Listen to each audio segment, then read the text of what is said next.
கிறிஸ்துவுக்குள் அன்பு அழைக்கப்பட்ட அன்புக்குரிய சகோதரர்களே, யாவருக்கும் கிறிஸ்துவுக்குள் அன்பை வாழ்த்தையும் தெரிவித்துக் கொள்கிறேன். தேவன் தாமே கிருபையா தந்த நாளுக்கான நன்றியோடு சோதரிக்கிறேன். நம்மளுடைய யூடியூப் சேனலை ஃபாலோ பண்ணுற சகோதரிகளுக்கு அன்பின் நல்வாழ்த்துக்கள். இன்றைக்கி என்ன பாடம் பார்க்க போகிறோம் பார்த்தீங்கன்னா, ஜூபிலி வருடம்ங்கிறதான ஒரு பாடத்தை நம்ம பார்க்க போகிறோம். போன பாடம் என்ன பாடம் பார்த்தோம் பார்த்தீங்கன்னா, அன்புக்குரிய சகோதரர்களே பார்த்திங்கன்னா ஒரு ஓமியை குறித்து நம்ம பார்த்து முடித்தோன்னு பார்ப்போம். கிட்டத்தட்ட அதுக்கு முன்னாடி பார்த்திங்கன்னா ஓய்வு நாளுக்கான ஒரு பாடத்தை பார்த்துருக்கோம் பார்ப்போம். இப்போ பார்த்திங்கன்னா அது ராஜ்யத்தை சம்மந்தப்படுத்தின ஒரு பாடமாக இருக்குன்னு பார்ப்போம். அதே மாதிரி பார்த்திங்கன்னா இன்றைக்கி பார்த்திங்கன்னா ஜூபிலி வருடம், இது ராஜ்யத்தை சம்மந்தப்படுத்துகிற விதமாக இருக்குது. 1000 years கிங்டமாக குறித்து ஒரு நிலனான ஒரு சம்பவம் தான் பழைய ஏற்பாட்டில் தேவன் வச்சுருக்கிறான்னு பார்ப்போம். நிலனான சம்பவங்கள் வச்சுருக்கான்னு பார்ப்போம். அப்போ முன்பு எழுதிருக்கிறதெல்லாம் நம்மளுக்கு போதனையாகவும் எச்சரிக்கையாக இருக்குது அப்படின்னு சொல்லப்படும் பார்க்கும். அப்போ இந்த ஜூபிலி வருடங்கிறது விடுதலையின் வருஷம்ங்கிற விஷயத்தை அவங்க சொல்லப்படும் பார்க்கும். இதை நம்ம எங்கே வாசிக்கலாம்னு பார்த்தீங்கன்னா, அன்புக்குரிய சகோதரர்களே, லேவியாகமம் 25ஆம் அதிகாரம் 8 முதல் 14 வரை, அதுக்கப்புறம் 19, 20, 21, 23 வசனங்களை வாசித்து நம்ம அந்த வேதத்தை நம்ம தியானிக்கலாம் பார்ப்போம். வாசிக்கலாம். லேவியராகமம் அதிகாரம் 25 வசனங்கள் 8 முதல் 14 மற்றும் 19, 20, 21, 23. அன்றியும் 7 ஓய்வு வருஷங்களுள்ள 7 வருஷங்களை எண்ணுவாயாக. அந்த 7 ஓய்வு வருஷங்களும் 49 வருஷமாகும். 9. அப்பொழுதும் 7ஆம் மாதம் 10ஆம் தேதியில் எக்கால சத்தம் தொனிக்கும்படி செய்ய வேண்டும். பாவ நிவாரண நாளில் உங்கள் தேசமெங்கும் எக்கால சத்தம் தொனிக்கும்படி செய்ய வேண்டும். 10. 50ஆம் வருஷத்தை பரிசுத்தமாக்கி தேசமெங்கும் அதன் குடிகளுக்கெல்லாம் விடுதலை கூற கடவீர்கள். அது உங்களுக்கு யூபிலி வருஷம். அதிலே உங்களில் போதும் பார்த்தீங்கன்னா, இந்த ஜூபிலி வருஷத்தை குறித்து சொல்ல முடியல. பார்த்தீங்கன்னா அன்றையும் 7 ஓய்வு வருஷங்களை 7 வருஷங்களாக எண்ணுவாயாக. அந்த 7 வருஷங்களும் 7 ஓய்வு வருஷங்களையும் 49 வருஷம் ஆகும். அப்போ பார்த்தீங்கன்னா ஏற்கனவே ஓய்வு நாள் தேடு ராஜ்யங்கிறதான ஒரு பாடத்தை போட்டிருப்போம். அடுத்தபடியாக என்ன பாடம் எடுத்துக்கணும்னு பார்த்தீங்கன்னா, ஓய்வு வருஷங்கிறதான பாடம் எடுத்துருக்கணும். அதை எடுத்துகிட்டு தான் இந்த ஜூபிலி வருடம் எடுத்துருக்கணும். நினச்சிதான் நம்ம கொஞ்சம் ஆர்டரை மாற்றிட்டோம். நம்ம அடுத்த பாடத்தில் அதை இருந்துச்சுலாம் கரெக்ஷன் பண்ணிடலாம் பார்ப்போம். அப்போ பார்த்தீங்கன்னா அதாவது இதை எப்படி ஒரு ஆர்டரில் இருக்குன்னு பார்த்தீங்கன்னா, அன்புக்குரிய சகோதரர்களே, 6 நாள் வேலை செய்யணும், 7ஆம் நாள் ஓய்வு நாள். இந்த ஓய்வு நாளை தேவன் பரிசுத்தப்படுத்தியிருக்கிறாருங்கிற விஷயத்தை நம்ம ஓய்வு நாளுங்கிற பாடத்தில் நம்ம பார்த்துருக்கோன்னு பார்ப்போம். அப்போ நம்ம ஆண்டவராகிய கிறிஸ்து 6 நாளுங்கிறது 6000 வருஷம் சிருஷ்டிக்கிறாருன்னு பார்ப்போம். அப்போ மனித குலத்துக்காக தேவன் இந்த உலகத்தை சிருஷ்டித்து மனிதன் வாழ்றதுக்காக எடுத்துட்டா பார்த்தீங்கன்னா ஆதாமினுடைய சந்ததிக்கு அவர் கொடுத்தான்னு பார்க்குறோம். அதை என்ன பண்ணுறா பார்த்தீங்கன்னா, நியாயப்பிரமாணங்கிறான சட்டம் வருது பார்க்கும். அப்போ பார்த்தீங்கன்னா நியாயப்பிரமாணத்தில் இந்த விஷயத்த கொண்டு வரான்னு பார்க்கும். என்ன பண்ணுறா பார்த்தீங்கன்னா, இந்த ஓய்வு நாளுங்கிறான ஒரு விஷயத்த சொல்கிறான்னு பார்க்கும்.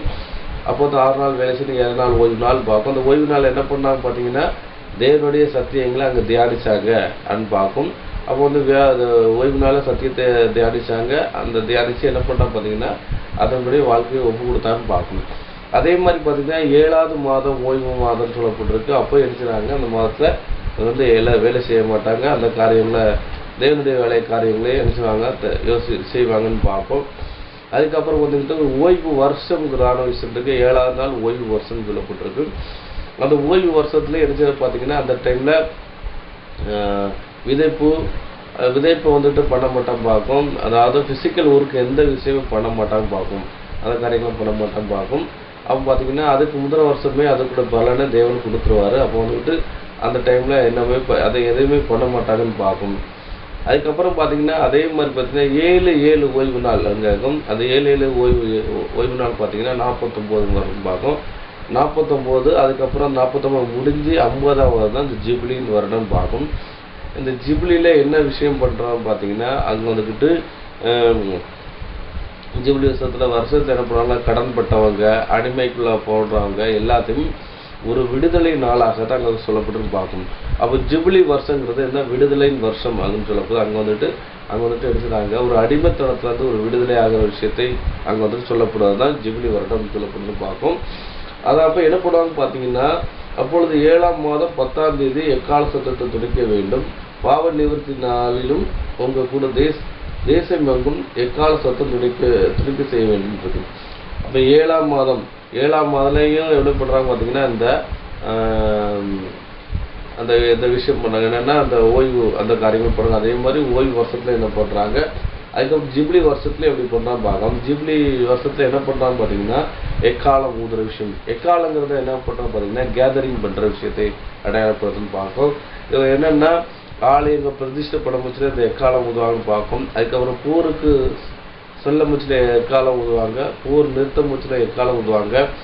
அதே மாதிரி பார்த்தீங்கன்னா, வனாந்தர பிரயாணங்களில் பார்த்தீங்கன்னா, அவங்க வந்துட்டு பிரயாணங்களை தொடக்கிறதுக்கு எக்காலம் ஊதுறாங்க, பிரயாணம் நிப்பாட்டுறதுக்கும் எக்காலம் ஊதுறாங்க.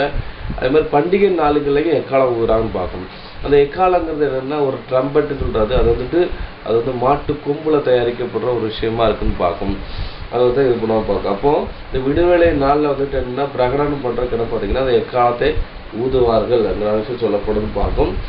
அப்போ அதுக்கப்புறம் பார்த்தீங்கன்னா, 50ஆம் வருஷம் பரிசுத்தமாக்கி தேசம் எங்கும் அதன் குடிகளில் எல்லாம் விடுதலை கூற கடுவீர்கள். அது உங்களுக்கு ஜூபிலி வருடம். அதிலே உங்களில் ஒவ்வொருவனுக்கும் தன் காணியாட்சிக்கும் தன் குடும்பத்துக்கு திரும்பி அவங்க கடவுள் இருக்கும். அப்போ பார்த்தீங்கன்னா, காணியாட்சிக்குன்னா எனக்கு தான் அவங்களோட சொந்த ஊர்களுக்கு போகிற விஷயத்தை அடையப்படுது.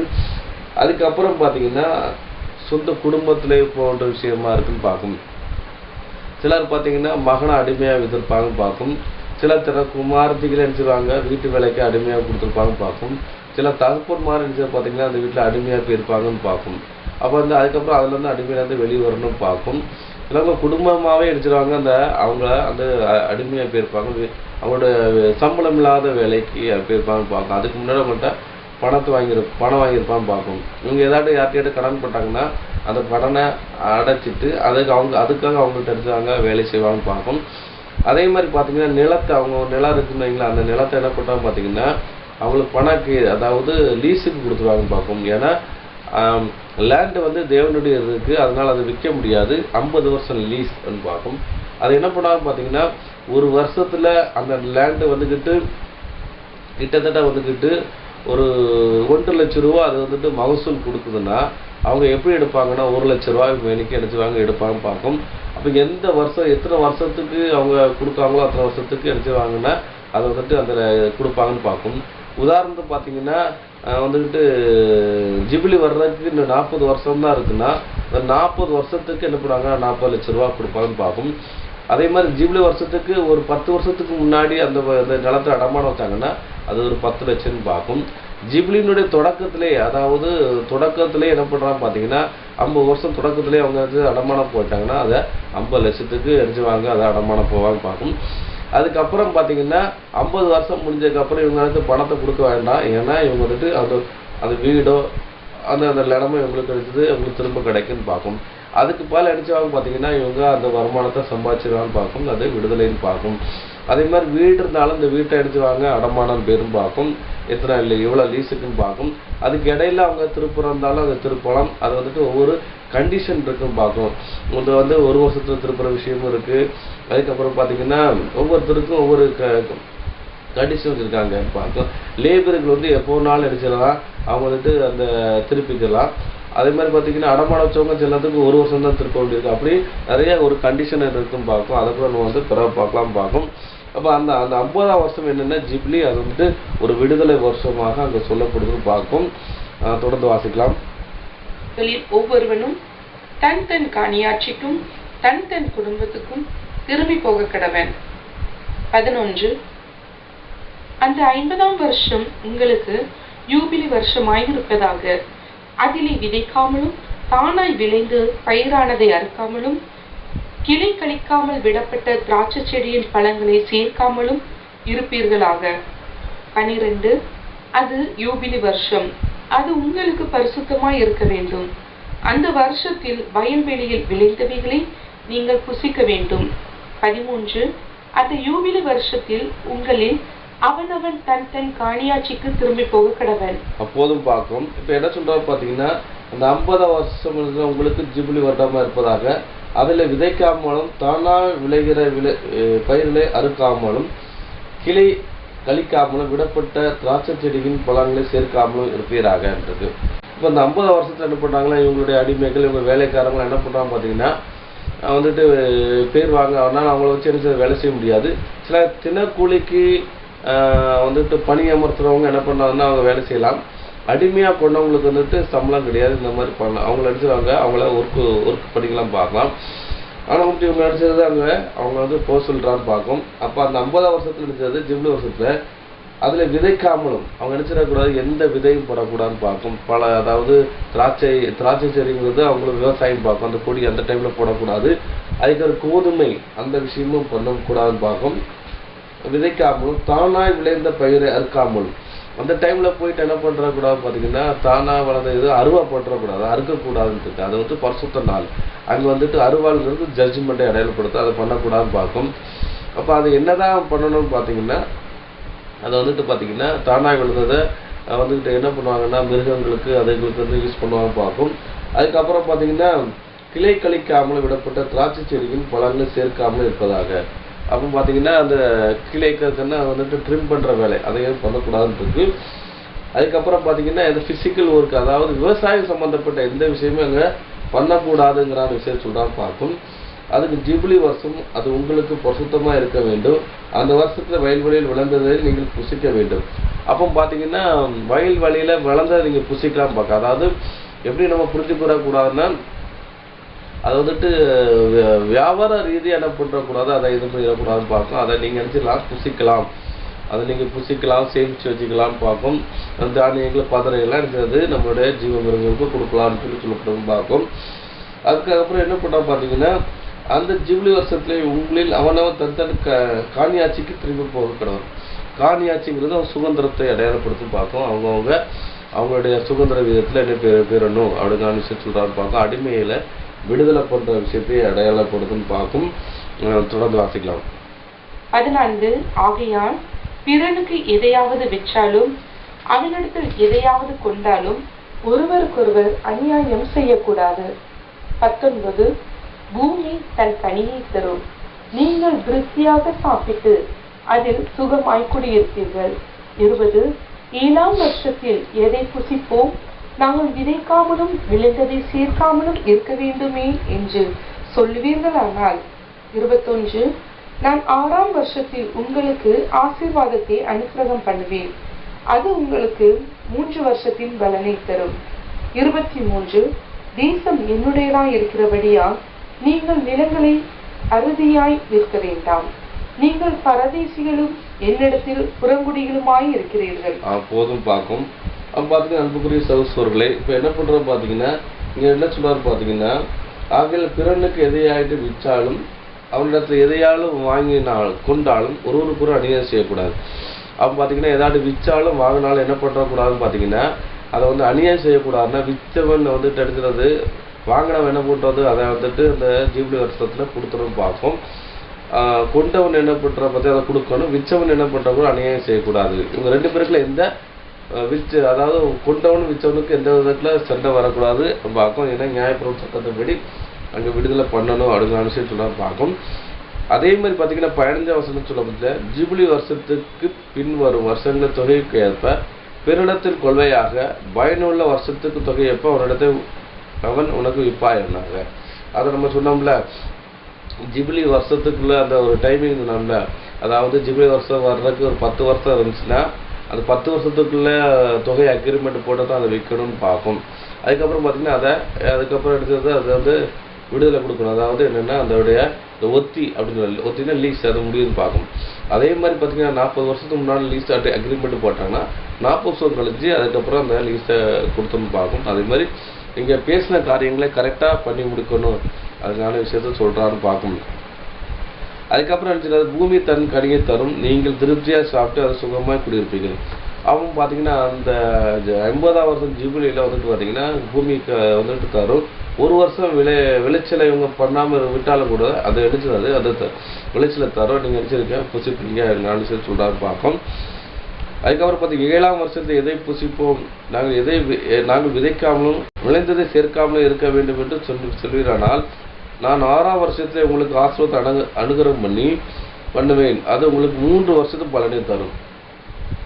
அப்போ வந்துட்டு இப்போ 7ஆம் வருஷத்துல வந்துட்டு அவங்க என்ன பண்றாங்க பார்த்தீங்கன்னா, அந்த 7ஆம் வருஷத்துக்கு அதே பிரமாணம் தான். என்ன பண்ணணும்னா, விதைக்கக்கூடாது, விளைச்சதை வந்துட்டு நீ சாப்பிடணும்னு பார்க்கும். அப்போ அந்த வருஷத்துல உள்ளதை அவங்க சாப்பிட்ருவாங்கன்னு பார்க்கும். அதுக்கு அடுத்த வருஷம் வந்துக்கிட்டு என்ன பண்ணுறாங்க பார்த்தீங்கன்னா, அடுத்தது போட்டு பலன் வரணும். அப்போ அதுக்கு அடுத்த வருஷம் சாப்பிடாம பார்க்கும். ஆனால் இவங்களுக்கு என்ன சொல்கிறாங்கன்னா, 3 வருஷத்துக்குள்ள பலனும் அனுசரித்து அவங்களுக்கு கிடைக்கும் பார்க்கும். ஏன்னா அந்த வேலை செய்யாமல் இருப்பாங்கள்ல, அந்த ஓய்வு வருஷத்துலையும் அவங்களுக்கு இந்த பலன் இருக்கும், பலனை கொடுத்துருப்பாரு. அதுக்கப்புறம் அதுக்கு அடுத்த வருஷத்துக்குள்ளேயும் ஒரு பலனை கொடுப்பாருன்னு பார்க்கும். அப்போ 2 வருஷம் பார்க்கும். அதுக்கப்புறம் பார்த்தீங்கன்னா, அது அறுவடைக்கு அப்புறமும் அந்த அவங்களுக்கு ஏற்கனவே சேர்த்து சேமிப்பு அவங்களுக்கு கரெக்டாக இருக்கும் பார்க்கும். அது 3 வருஷத்துக்கு பலனு கொடுப்பாரு பார்க்கும். அதே மாதிரி பார்த்தீங்கன்னா, இந்த ஜூபிலி வருஷத்துலேயும் உங்களுக்கு 3 வருஷத்துக்குள்ள பலன் இருக்கும். அதுக்கப்புறம் ஜூபிலி அதுக்கப்புறம் பார்த்தீங்கன்னா, அவங்க அடிமை கொண்டாலும் சரி, மற்ற காரியங்களாக இருந்தாலும் அவங்கள வச்சு வேலை செய்வாங்கன்னு பார்க்கும். அதுக்கப்புறம் பார்த்தீங்கன்னா, தேசம் என்னோடதே இருக்குது அப்படின்னா, நீங்கள் நிலங்களை அறுதியாக விற்க வேண்டாம். அப்போ வந்துட்டு நிலத்தை தேவன் யாருக்கு கொடுத்தாருன்னு பார்த்தீங்கன்னா, பிதாக்களுக்கு கொடுத்தாருன்னு பார்க்கும். பிதாக்கள்னா யார் பார்த்தீங்கன்னா, அபிரகாமுக்கு தேவன் அந்த கொடுத்தார், அந்த லேண்டை கொடுத்தாருன்னு பார்க்கும். அப்போ அபிரகாம் தான் வாக்குத்தத்தம் போட்டு அந்த கானான் தேசத்தை கொடுத்துருக்காரு. அதுக்கப்புறம் பார்த்தீங்கன்னா, யோசுவா தலைமையில் அந்த லேண்டு அவங்களுக்கு தேசம் பங்கிடப்பட்டதுன்னு பார்க்கும். இதை வந்துட்டு அந்நிய இடத்துல விற்கக்கூடாது, இவங்கள்ட்ட விற்கக்கூடாதுன்னு பார்க்கும். இதை வந்துட்டு என்ன பண்ணாலும் பார்த்தீங்கன்னா, உங்கள் லீஸுக்கு தான் கொடுக்கலான்னு பார்க்கும். எப்படி நம்ம புரிஞ்சுக்கலாம்னு பார்த்தீங்கன்னா, அன்புக்குரிய சகோதரர்களே, இது கவர்மெண்ட் வந்துட்டு என்ன பண்ண பார்த்தீங்கன்னா, இந்த மீனவர் சொசைட்டி அவங்களுக்கு அந்த வீடு கொடுக்கலாம். எல்லாத்துக்கும் பார்த்தீங்கன்னா, அதே மாதிரி கவர்மெண்ட் ஜாப்பு கிடைச்சவாங்க பார்த்தீங்கன்னா, அவங்களுக்கு என்ன பண்ணுவாங்க பார்த்தீங்கன்னா, அவங்களுக்கு வீடு கொடுப்பாங்க பார்க்கும். அந்த வீடுகளை என்ன பண்ணுறக்கூடாதுன்னு பார்த்தீங்கன்னா, அவங்க விற்கக்கூடாது. ஏன்னா அவங்க வந்துட்டு கடைசி வரை வசிக்கலாம்னு சொல்லி அதை விற்கக்கூடாதுன்னு சொல்லி அந்த கவர்மெண்ட்டில் ஒரு சட்டம் இருக்குன்னு பார்க்கும். அதே மாதிரி பார்த்தீங்கன்னா, அது ஒவ்வொரு சமுதாயத்துக்கு கவர்மெண்ட் கொடுக்குறது அந்த சமுதாயம் மட்டும்தான் யூஸ் பண்ணணும். அதை வந்துட்டு என்ன பண்ணுறாங்க பார்த்தா விற்கக்கூடாதுன்னு பார்க்கும். அந்த சிலர் என்ன பண்ணுவாங்க பார்த்தீங்கன்னா, அக்ரிமெண்ட் போட்டு அவங்கள்ட்ட விற்றுருவாங்க. ஆனால் அந்த பத்திரம் செல்லுபடி ஆகாதுன்னு பார்க்கும். அதே மாதிரி பார்த்தீங்கன்னா, தேசம் தேவனுடையது, அதனால் யாரும் விற்கக்கூடாதுன்னு பார்க்கும். வேணா அடமானத்துக்கு போகும். ஆனால் அந்த அடமானத்தை ஜீவன வருஷத்தில் மீட்டு கொள்ளலாம், விற்றவங்களுக்கு திரும்பி வரும் பார்க்கும். அப்போ ஒரு நாள் என்ன பண்ணுறோம் பார்த்தீங்கன்னா, அவங்களுக்கு விற்றாலும் அதனுடைய வீடு திரும்பி ஆரம்பிச்சு அவங்களுக்கு சந்தோஷம் இருக்குன்னு பார்க்கும். அதே மாதிரி தான் இங்கே ஒரு சொல்லப்படுதுன்னு பார்க்கும். அப்போ நீங்கள் பரதேசியும் என்னிடத்து புறக்குடியுமா இருக்கிறீங்கன்றது. பரதேசின்னா ஒன்றும் இல்லாதவங்க, யாரும் அந்த இல்லாத சொந்த பண்ண முடியாது பார்க்கும். பரதேசி புறக்குடி, அப்புறம் திக்கச்சவர்கள்னு பார்க்கும். அதே மாதிரி புதிய ஏற்பாட்டில் வந்துட்டு அப்போஸ்தலர் நிருபங்கள் என்ன சொல்லுவாங்க பார்த்தீங்கன்னா, பரதேசிகளுக்கு எழுதுகிறது என்றோம். பரதேசிகள்னு யாரும் பார்த்தீங்கன்னா, நம்ம ஒன்றும் இல்லாதன்னு பார்க்கும். அப்போ இந்த பூமி நமக்கு சொந்தம் இல்லை, அங்காடி விஷயத்தை அங்கே சொல்லப்படுன்னு பார்க்கும். அப்போ அந்த ஜூபிலி வருஷத்துக்கும் தேவனுடைய ராஜ்யத்துக்கும் என்ன ஒரு கம்பரேஷன் என்னங்கிறான ஒரு விஷயத்த நம்ம சில பார்க்க போகிறோம் பார்க்கும். அப்போ இந்த விஷயத்த என்ன இருக்குங்கிறான விஷயத்த நம்ம பார்க்க போகிறோம் பார்க்கும். அப்போ முன்பு எழுதியிருக்கிறதெல்லாம் நம்மளுக்கு போதனையாகவும் எச்சரிப்பாக இருக்கிறாங்க என்ன சொல்லப்படுதுன்னு பார்க்கும். அதை கூட நம்ம படிக்கலாம் பார்க்கும். கொலோசியர் 2ஆம் அதிகாரம் 16-17. கொலோசியர் அதிகாரம் 2 வசனங்கள் 16 மற்றும் 17. ஆகையால் போஜனத்தையும் பானத்தையும் குறித்தாவது, பண்டிகை நாளையும் மாத பிறப்பையும் ஓய்வு நாட்களையும் குறித்தாவது ஒருவனும் உங்களை குற்றப்படுத்தாதிருப்பானாக. 17. அவைகள் வரும் காரியங்களுக்கு நிழலாக இருக்கிறது, அவைகளின் பொருள் கிறிஸ்துவை பற்றினது. அப்போ பழைய ஏற்பாடு நடந்த வந்துட்டு பண்டிகை நாளாக இருந்தாலும் சரி, மாத பிறப்பாக இருந்தாலும், ஓய்வு நாளாக இருந்தாலும் சரி, அதை எழுந்தது அதை வந்துட்டு குச்சப்படுத்தாதிருங்க. அது வந்துட்டு என்ன வருங்காலத்து நிழலாக இருக்குது என்பாங்க. அப்போ ஜூபிலி வருடம் கூட வருங்காலத்துக்கு நிழலாக இருக்குது. அது பொருள் கிறிஸ்துவை பற்றி கிறிஸ்து ஒரு திட்டத்தில் அதை வச்சிருக்காருன்னு பார்க்கலாம். அப்போ வந்துட்டு எழுதுறாங்கன்னா, கிறிஸ்து என்னன்னா கிறிஸ்துவோட இருக்கா 1,40,000 பேர் என்ன பண்ணுறோம் பார்த்தீங்கன்னா, அந்த சபை வைப்பார். நினைக்கிறாங்க அந்த ஜூபிலி வருடம் சொல்லப்பட்ட அந்த ஓய்வு நாளை தேவன் என்ன பண்ணுறா பார்த்தீங்கன்னா, அது கொடுக்கான்னு பார்க்கும். ஓய்வு நாள் என்ன தேவனுடைய ராஜ்யத்துக்கு நிலாட்டமாக இருக்குதுன்னு நினைப்போம் பார்த்தீங்கன்னா, அப்போஸ்தலர் நடவடிக்கையில் நம்ம போன படத்தை படித்தோம், ஒரு நிலாட்டமாக இருக்குன்னு பார்த்தோம். அதே மாதிரி பார்த்தீங்கன்னா, இந்த ஜூபிலி வருடம்னு விடுதலைன்னு வருஷம், விடுதலை மனுக்குலத்துக்கு ஒரு விடுதலை. அப்போ ஒரு உயிர்த்தெழுதல் பூமிக்கு வர விஷயத்தை அடையாளப்படுத்துதுன்னு பார்க்கும். அது ஒரு விடுதலையாகி வர விஷயம், அது ராஜ்யத்துக்கு கம்பரேஷனாக சொல்லப்படுதுன்னு பார்க்கும். அப்போ பழைய ஏற்பாடு நடந்த அந்த பண்டிகை நாட்கள் இதெல்லாம் என்னன்னா ஒரு நிழலான சம்பவமும் பார்க்கும். அது வந்துட்டு அது ஒரு போதனையாக எச்சரிக்கையாக வச்சுருக்கோம் பார்க்கும். இப்போ இந்த ஜூபிலி வருஷம்ங்கிறதான விஷயத்த ஒரு போதனையாக வச்சு நம்ம என்ன பண்ணுறோம்னா இதை வந்து வேத ஆராய்ச்சி என்ற தலைப்பின் கீழே என்ன பண்ண போகிறோம் பார்த்தீங்கன்னா வந்து தியானிக்க போகிறோன்னு பார்க்கும். அதனால் அன்புக்குரிய சகோதரர்களே, ஜூபிலி அப்படிங்கிற வார்த்தை எதிலிருந்து வந்து பார்த்தீங்கன்னா எப்ரியர்லேருந்து வந்திருக்கு பார்க்கும். எப்ரியல் வந்துட்டு ஜூபியல் அப்படின்னு இருக்கு. ஜூபியல்ங்கிற விஷயத்துல இருக்கா. ஜூபிலிங்கிறது ஜூபியல்ங்கிறதான விஷயத்த என்ன பண்ணுறாங்கன்னா எப்ரியரில் இருக்குன்னு பார்க்கும். அப்போ ஜூபிலிங்கிறதான விஷயம் ஜூபிலி அப்படிங்கிற இது யூபிலி, அதாவது எப்ரியர் பற்றி யூபிலின்னு பார்க்கும். அது வந்து கிரேக்க பற்றி ஒரிஜினல் அந்த ப்ரொவிஷன் அதை உச்சரிப்போம்னா யூபியல் அப்படின்றது யூபெல் அப்படிங்கிற விஷயம் சொல்லப்படுதுன்னு பார்க்கும். அதே மாதிரி பார்த்தீங்கன்னா நம்ம வழக்கம் சொல்ல என்னன்னா ஜூபிலின்னு இருக்கும். அது ஆங்கிலத்தில் வந்து பாரு, ஆங்கிலத்தில் வந்து ஜூபிலின்னு இருக்கு. அது வந்துட்டு வந்து ஒரு என்ன சொல்லுவாங்கன்னா ஒரு ஒன்று சேர்ந்தல் அப்படிங்கிற விஷயம் பார்க்கும். அது என்ன பார்த்தீங்கன்னா இந்த திருமண விழாவில் அந்த வார்த்தைகளை பயன்படுத்தாமல் பார்க்கும். ஜூபிலிங்கிற வார்த்தையை வந்துட்டு என்ன பண்ணுவாங்க பார்த்தீங்கன்னா இந்த வார்த்தையை வந்துட்டு திருமண விழாக்களில் சொல்லுவாங்கன்னு பார்க்கும். திருமண பந்தத்தில் ஈடுபடுறவங்களை வந்து பார்த்தீங்கன்னா 25வது வருடம் வரை அவங்க பயணிச்சாங்கன்னா அதை என்ன சொல்லுவாங்கன்னு பார்த்தீங்கன்னா அந்த வெள்ளி, அதாவது சில்வர் ஜூபிலின்னு சொல்லுவாங்க. அதே மாதிரி அந்த 50 வருஷம் கழிச்சு ஒன்று சேர்ந்து பயணிச்சாங்கன்னா அது வந்து கோல்டன் ஜூபிலின்பாங்க. அதாவது 75 வருஷம் அவங்க வந்து பயணிச்சிருந்தாங்கன்னா அது வந்துட்டு என்னன்னாங்க பிளாட்டினம் ஜூபிலிங்கிறதான விஷயத்த அவங்க வந்து சொல்லுவாங்கன்னு பார்க்கும். திருமண பந்தத்துக்கு தான் என்ன செய்றாங்க இந்த ஜூபிலிங்கிறதான விஷயத்த அவங்க சொல்லுவாங்கன்னு பார்க்கும்.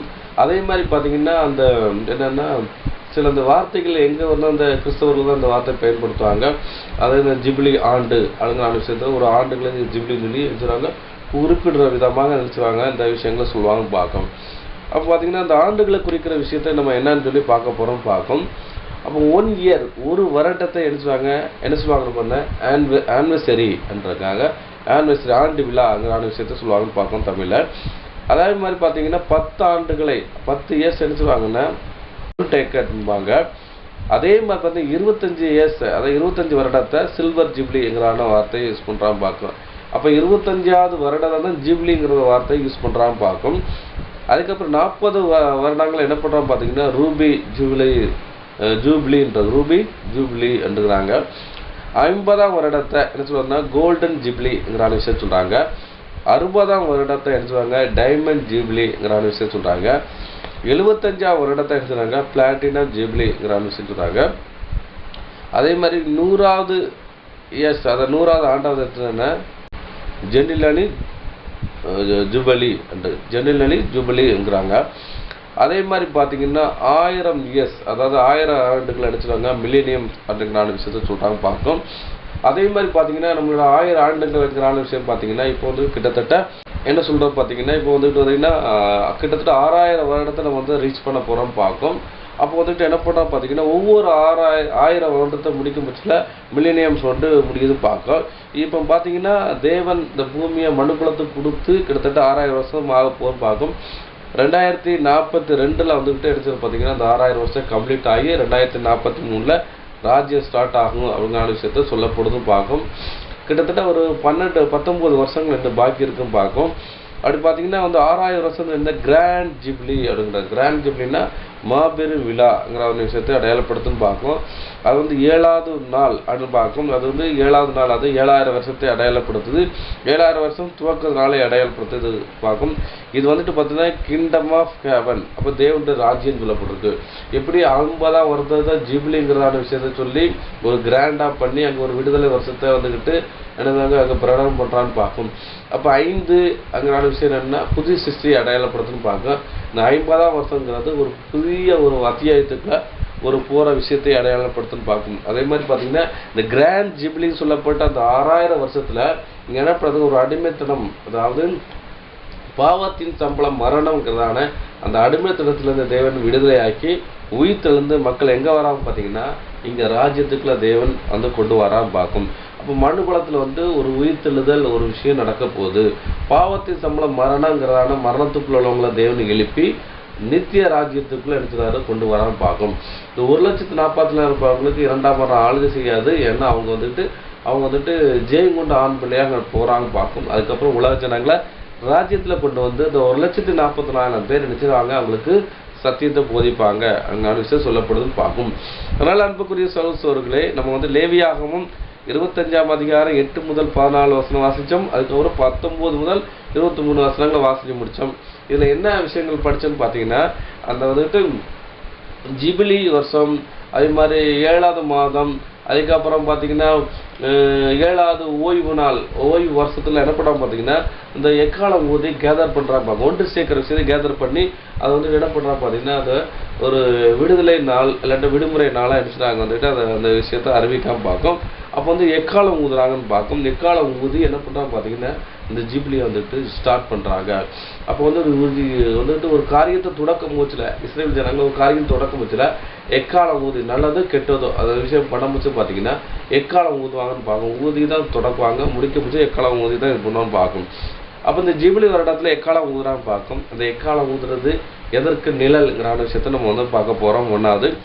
ரெண்டாவது விஷயம் என்ன பார்க்கும் பார்த்தீங்கன்னா அப்போ வந்து பாவ நிவர்த்தி பார்க்கும். 7ஆம் மாதம் 10ஆம் தேதி எக்காலம் சத்தம் துடைக்க செய்ய வேண்டும். பாவ நிவர்த்தி நாளிலே தேசியம் எங்கும் எக்காலம் துடைக்க வேண்டும். அப்போ பார்த்தீங்கன்னா பாவ நிவர்த்தியான ஒரு விஷயம் அங்கே செய்வான்னு பார்க்கும். அந்த ஓய்வு வருத்தங்கள் என்ன பண்ணுவாங்க பார்த்தீங்கன்னா தேவனுடைய காரியங்கள் செய்வாங்க. அன்னைக்கு பார்த்தீங்கன்னா அந்த பாவ நிவர்த்தி காரியங்கள்லாம் என்ன செய்வாங்க அங்கே செய்வான்னு பார்க்கும். அதை செய்வாங்க பார்க்கும். இந்த பாவ நிவர்த்தி நாளுக்கும் அந்த ராஜ்யத்துக்கு என்ன சம்பந்தம்ங்கிற விஷயத்தை பார்க்க போகிறோம். அவன் வந்து அதே மாதிரி எக்காலம் துடைக்க முடிச்சு பார்த்தீங்கன்னா ராஜ்யம் துடைக்க முடிச்சு எக்காலம் துடைக்கப்படும் பார்க்கும். அதை நம்ம படிக்க போகிறோம் பார்க்கும். அதுக்கப்புறம் பார்த்தீங்கன்னா அந்த இப்போ இங்கே என்ன பண்ணுறா பார்த்தீங்கன்னா இங்கே வந்துட்டு என்ன பண்ணுறாங்கன்னா அந்த பாவ நிவர்த்தி நாள் அங்கே அந்த விஷயம் பண்ண போதும் பார்க்கும். அது என்னங்கிற விஷயத்தை நம்ம பார்க்க போகிறோம். மூன்றாவது இடத்துல பார்த்தீங்கன்னா 50ஆம் வருஷம் பரிசுத்தமாக்கி தேசத்தின் அதன் குடிகளை எல்லாம் விடுதலை கூற கடவன். அப்போ 50 வருஷத்தை பரிசுத்தமாக்கி தேசத்தின் அதன் குடிகளை எல்லாம் விடுதலை கூற வேண்டும். அதே மாதிரி பார்த்தீங்கன்னா 6000 வருஷம் முடிஞ்சு 7வது வருஷத்தை எடுத்துருவாங்கன்னா தேவன் வந்துட்டு பரிசுத்தமாக்கி தேசத்தை மேங்கல்ல விடுதலை கூற விஷயம். விடுதலைங்கிறத பூமியில ஒரு உயிர்த்தெழுதல் விஷயம் வரப்போது அதை அடையாளப்படுத்தி பார்க்கும். அதை என்ன வேத வசனத்தோட நம்ம பார்க்க போறோம். ரெண்டாவது என்ன பார்த்தோம்னா பாவ நிவர்த்தி பண்ற விஷயம் பார்த்தோம். அப்ப 7வது நாள்ல பாவ நிவர்த்தி பண்ணுவாங்களா அப்படின்னு பார்த்தீங்கன்னா கிடையாது. பாவத்தின் அக்கிரமத்தை அங்க மன்னிக்கப்படுற விஷயம் பார்க்கும். பாவ நிவர்த்தி பண்ற விஷயம் என்ன பார்த்தீங்கன்னா அங்க அக்கிரமம் மன்னிக்கப்படுறது தான் அந்த பாவ நிவர்த்தி பார்க்கும். அதனால பார்த்தீங்கன்னா அந்த 7வது நாள் ஓய்வு நாள்ல எல்லாருடைய அக்கிரமத்தை தேவன் மன்னிச்சு அவங்க எதிராக அவங்களுக்கு ஒரு வாய்ப்பு கொடுத்து என்ன பண்றா பார்த்தீங்கன்னா இங்க கொண்டு வந்து சத்தியத்தை போதிக்கிற விஷயத்துக்கு கொடுக்கான்னு பார்க்கும். ஒரு வாய்ப்புக்குள்ள கொண்டு போறான்னு பார்க்கும். எப்படி என்றால் இந்த உலகத்துல கூட தப்பு செய்தவர்களை சிறைச்சாலை கொண்டு போய் வச்சு அவங்களுக்கு ஒரு யூனிஃபார்ம் வெள்ளை ட்ரெஸ்ஸை கொடுத்து அவங்க நம்பர் கொடுத்து அவங்களுக்கு என்ன செய்யறாங்க நல்ல சாப்பாடு 3 வேளை சாப்பாடு, அவங்களுக்கு நல்ல குளிப்பு, அவங்களுக்கு என்ன தேவையான காரியங்களாம் கொடுப்பாங்க. அவங்க நினைச்சிட்டு தன்னைத்தானே ஆராய்ந்து திருந்தி வாழ்ந்தாங்கன்னா அவங்களுக்கு சிலங்க விடுதலை ஆகும்னு பார்க்கும். அதே மாதிரி பார்த்தீங்கன்னா இங்கேயும் கூட அவங்க வந்துட்டு பூமியை நித்திரை பண்றாங்க. நித்திரை பண்ணவங்களை அவங்க கூப்பிட்டு ஒரு வாய்ப்புல கொண்டு வந்து அவங்க திருந்துறதுக்கு வாய்ப்பு கொடுக்காம பார்க்கும். அவங்களுக்கு அவ ராஜ்யத்துல கொண்டு வந்து கொடுக்காம பார்க்கும். அதான் விஷயம் பார்க்கும். அதுக்கப்புறம் பார்த்தீங்கன்னா பூமி தன் கனியை தரும் இருக்கும். அப்போ பார்த்தீங்கன்னா உயிர்த்த வந்து நிறைய கோடி ஜனங்கள் வருவான்னு பார்க்கும். இப்போதைக்கு லைவ் பொசிஷன்ல இன்னொரு கோடின்னு இருக்கு பார்க்கும். இதுக்கு முன்னாடி நிறைய பேர் மறிச்சிருப்பான்னு பார்க்கும். கிட்டத்தட்ட கோடி பேர் உயிர்த்தல வருவான்னு பார்க்கும். அவங்களுக்கு சாப்பாடு தானியங்கள் வேணும்னா அந்த காரியத்தை தேவன் ஒழுங்கு செய்வார். அப்படின்னா இரட்டிப்பான காரியங்களை தேவன் கொடுப்பார் பார்க்கும். அவங்களுக்கு தாகரம் கொடுப்பாரு. பூமி தன் கனியை தருன்றது. அப்போ இந்த ராஜ்யத்துல 1000 years கிங்டம்ஸ்ல வந்துக்கிட்டு பூமி ஏதேனை போல மாற அவங்களுக்கு எல்லா விஷயம் கொடுக்கப்படும் இருக்கும். அதுக்கப்புறம் பார்த்து தேசம் என்னுடையது எது, அப்போ தேசம் என்னுடையது அதை அறுதியா வைக்கக்கூடாதுன்னு இருக்கு. அதே மாதிரி பார்த்து தேசம் என்னுடையதுனால இன்னைக்கு செத்து போய் உயிர்த்தெழுந்து வரவங்க பார்த்தீங்கன்னா எல்லாரும் சிலவங்க சொந்த வீடு வச்சுட்டு இறந்துருப்பாங்க. பின்னாடி மகன் காலத்தை விற்றுருப்பாங்க பார்க்கும். அவங்க வரமுச்சு ஐயோ இந்த சொந்த வீடு இல்லையேன்னு சொல்லி நினைச்சுவாங்க, வருத்தப்படுவாங்க பார்க்கும். அதனால எல்லாத்துக்குமே என்ன பண்ணுவாங்க அந்த வருத்தத்தை எல்லாம் நீக்கி எல்லாருக்கும் சொந்த வீடும் பார்க்கும். அவங்களுக்கு இப்படிதான் இருக்கணுங்கிற விஷயத்த கொடுப்பான்னு பார்க்கும். இப்போ கூட கவர்மெண்ட் கூட அப்படிதான். என்னன்னா நம்ம எல்லாரும் இந்த வீட்டில் எல்லாரும் சொந்த வீட்டில் குடியிருந்தாலும் அப்போ அந்த அந்த வீட்டுக்கு தீர்வு ஒன்று கொடுக்குறோம். இன்னொன்று பார்த்தீங்கன்னா அந்த அந்த லேண்டை யார் தான் ஆளுகை பண்ணுறோம் பார்த்தீங்கன்னா நம்ம இந்தியாவில் இருக்க இந்தியா கவர்மெண்ட் தான் அதுக்கு ஆளுகைன்னு பார்க்கும். இந்தியா வந்துக்கிட்டு வேற நாடு வந்துக்கிட்டு அடிமைத்தனம் பண்ணால் அந்த நாடுக்கு தான் இது நம்ம அதுக்குள்ளதான் போகுதுன்னு பார்க்கும். அந்த நாடு சொந்தம் கொண்டாடும் பார்க்கும். அதனால வந்துட்டு நம்ம இருக்கிற லேண்டை வந்து நம்ம சொந்தம் கொண்டாட முடியாதுன்னு பார்க்க. ஏன்னா அதுக்கு ஒரு சட்டம் இருக்கு. அதை வந்துட்டு என்னன்னா முதல்ல அரசுக்கு தான் சொந்தம், ரெண்டாவது நமக்கு சொந்தம்னு பார்க்கும். நம்ம எல்லாம் வந்துட்டு என்ன பண்ணோம் பார்த்தீங்கன்னா அது வந்துட்டு புறக்குடி மாதிரி இருக்குன்னு பார்க்கும். அதே மாதிரி பார்த்தீங்கன்னா உலகம் வந்து உலகத்தில் உள்ள எல்லா லேண்டும் யாருக்கு தான் சொந்தம்னா தேவனுக்கு தான் சொந்தம். நம்ம எல்லாரும் புறக்குடினா ஒரு பரதேசி மாதிரியும் வந்துட்டு ஒரு வாடகைக்கு இருக்கிற மாதிரி தான் இருக்கணும் இல்லையா. யாரும் இந்த உலகத்தை சொந்தம் கொண்டாட முடியாதுன்னு பார்க்கும். அதனால இது வந்துட்டு என்ன பண்ணோம்னா அறுதியாக யாரும் விற்க முடியாது, வாங்க முடியாதுன்னு பார்க்கும். அது வந்து இருக்கிறவரை இருந்துக்கலாம்னு பார்க்கும். அப்போ வந்துட்டு ராஜ்யத்தில் வரும்போது எல்லாத்துக்கும் அந்த விஷயம் வந்து அவங்களுக்கு சொந்த வீடு கொடுக்கப்படும்னு பார்க்கும். அதுக்கப்புறம் பார்த்தீங்கன்னா அடிமைத்தனத்திலேருந்து விடுதலை பார்க்கும். பாவத்தின் அடிமைத்தனத்திலேருந்து தேவன் விடுதலையாக பார்க்குறாரு, விடுதலை கொடுக்காரு பார்க்கும். தந்தன் காணியாட்சிக்கும் தந்தன் குடும்பத்துக்கும் போக கடவுள்னு இருக்கும். இன்னொன்று பார்த்தீங்கன்னா ஹிட்லர் காலத்தில் வந்துட்டு பார்த்தீங்கன்னா இஸ்ரேல் ஜனங்களை தேவன் அங்கே வந்துட்டு ஒவ்வொரு தேசத்துல அவங்க ஜெர்மனில் வந்து நிறைய பேர் செத்தாங்க. அதுக்கப்புறம் பார்த்தீங்கன்னா ரஷ்யாவில் செத்தாங்க. அப்படி உலகத்தில் நிறைய இடங்களை வந்துட்டு இஸ்ரேல் ஜனங்களை வந்துட்டு சிதறடிக்கப்பட்டு அங்கே ரத்த சாட்சியம் மறிச்சாங்கன்னு பார்க்கும். அதே மாதிரி பார்த்தீங்கன்னா இங்கேயும் இந்தியா தேசத்துலேயும் மற்றவங்க ஒளிஞ்சவங்க ரத்த சாட்சியம் மறிச்சாங்க பார்க்கும். இவங்க என்ன பண்ணுவாங்க, வீட்டில் வந்து தன் காணியாட்சி திரும்ப கடவுள் அவங்க சொந்த ஊருக்கு அடிச்சிடுவாங்க, போயிடுவாங்கன்னு பார்க்கும். அதே மாதிரி யாரெல்லாம் வந்துக்கிட்டு எங்கெங்கே மறிச்சாங்களோ அவங்களாம் என்ன பண்ணுவாங்க பார்த்தீங்கன்னா அவங்கவுங்க சொந்த ஊருக்கு போயிடுவாங்கன்னு பார்க்கும். எப்படி வெளிநாட்டில் வந்து ஒருத்தன் வந்து வேலை செய்ய முடியல அங்கே மறிச்சாங்கன்னா அவங்க உடல் அடிச்சுவாங்க, அந்த நாட்டுக்கு அடிச்சுவாங்க. எந்த நாட்டில் இருந்து வந்தாங்க அந்த நாட்டுக்கு திருப்பி அனுப்பிடுவாங்கன்னு பார்க்கும். அதே மாதிரி பார்த்தீங்கன்னா டிபிஎம் சபையெல்லாம் ஊழியக்காரங்க எங்கே ஊழியம் செய்கிறாங்களோ அங்கே இறந்துட்டாங்கன்னா அந்த ஊர்லேயும் அடக்கம் பண்ணிடலாம் பார்க்கும். அவங்களும் உயிர்த்தெழுந்து இருந்தாங்கன்னு வைங்களேன், அவங்கள சொந்த ஊரிலே அவங்க வச்சுவாங்க போவாங்க. அதான் அவங்க வந்து காணியாட்சிக்கு போவாங்க, அவங்க வந்து சுதந்திரத்துக்கு போயிடுவாங்கன்னு பார்க்கும். அதான் விஷயம் சொல்லப்படுதுன்னு பார்க்கும். அதனால் பார்த்தீங்கன்னா இந்த அடிமைத்தனத்துலேருந்து வெளியே வர்ற விஷயத்த என்னென்னா விடுதலை பெருவிழான்னு பார்க்கும். அதை தான் என்ன பார்த்தீங்கன்னா கிராண்ட் ஜூபிலி, அது 6000 வருஷத்தை முடிஞ்சு 7வது நாள் 7000 வருஷம் ஸ்டார்டிங்காக வந்துட்டு கிராண்ட் ஜூபிலி. அது வந்துட்டு என்ன பண்ணால் அதை மாபெரும் விழான்னு பார்க்கும்.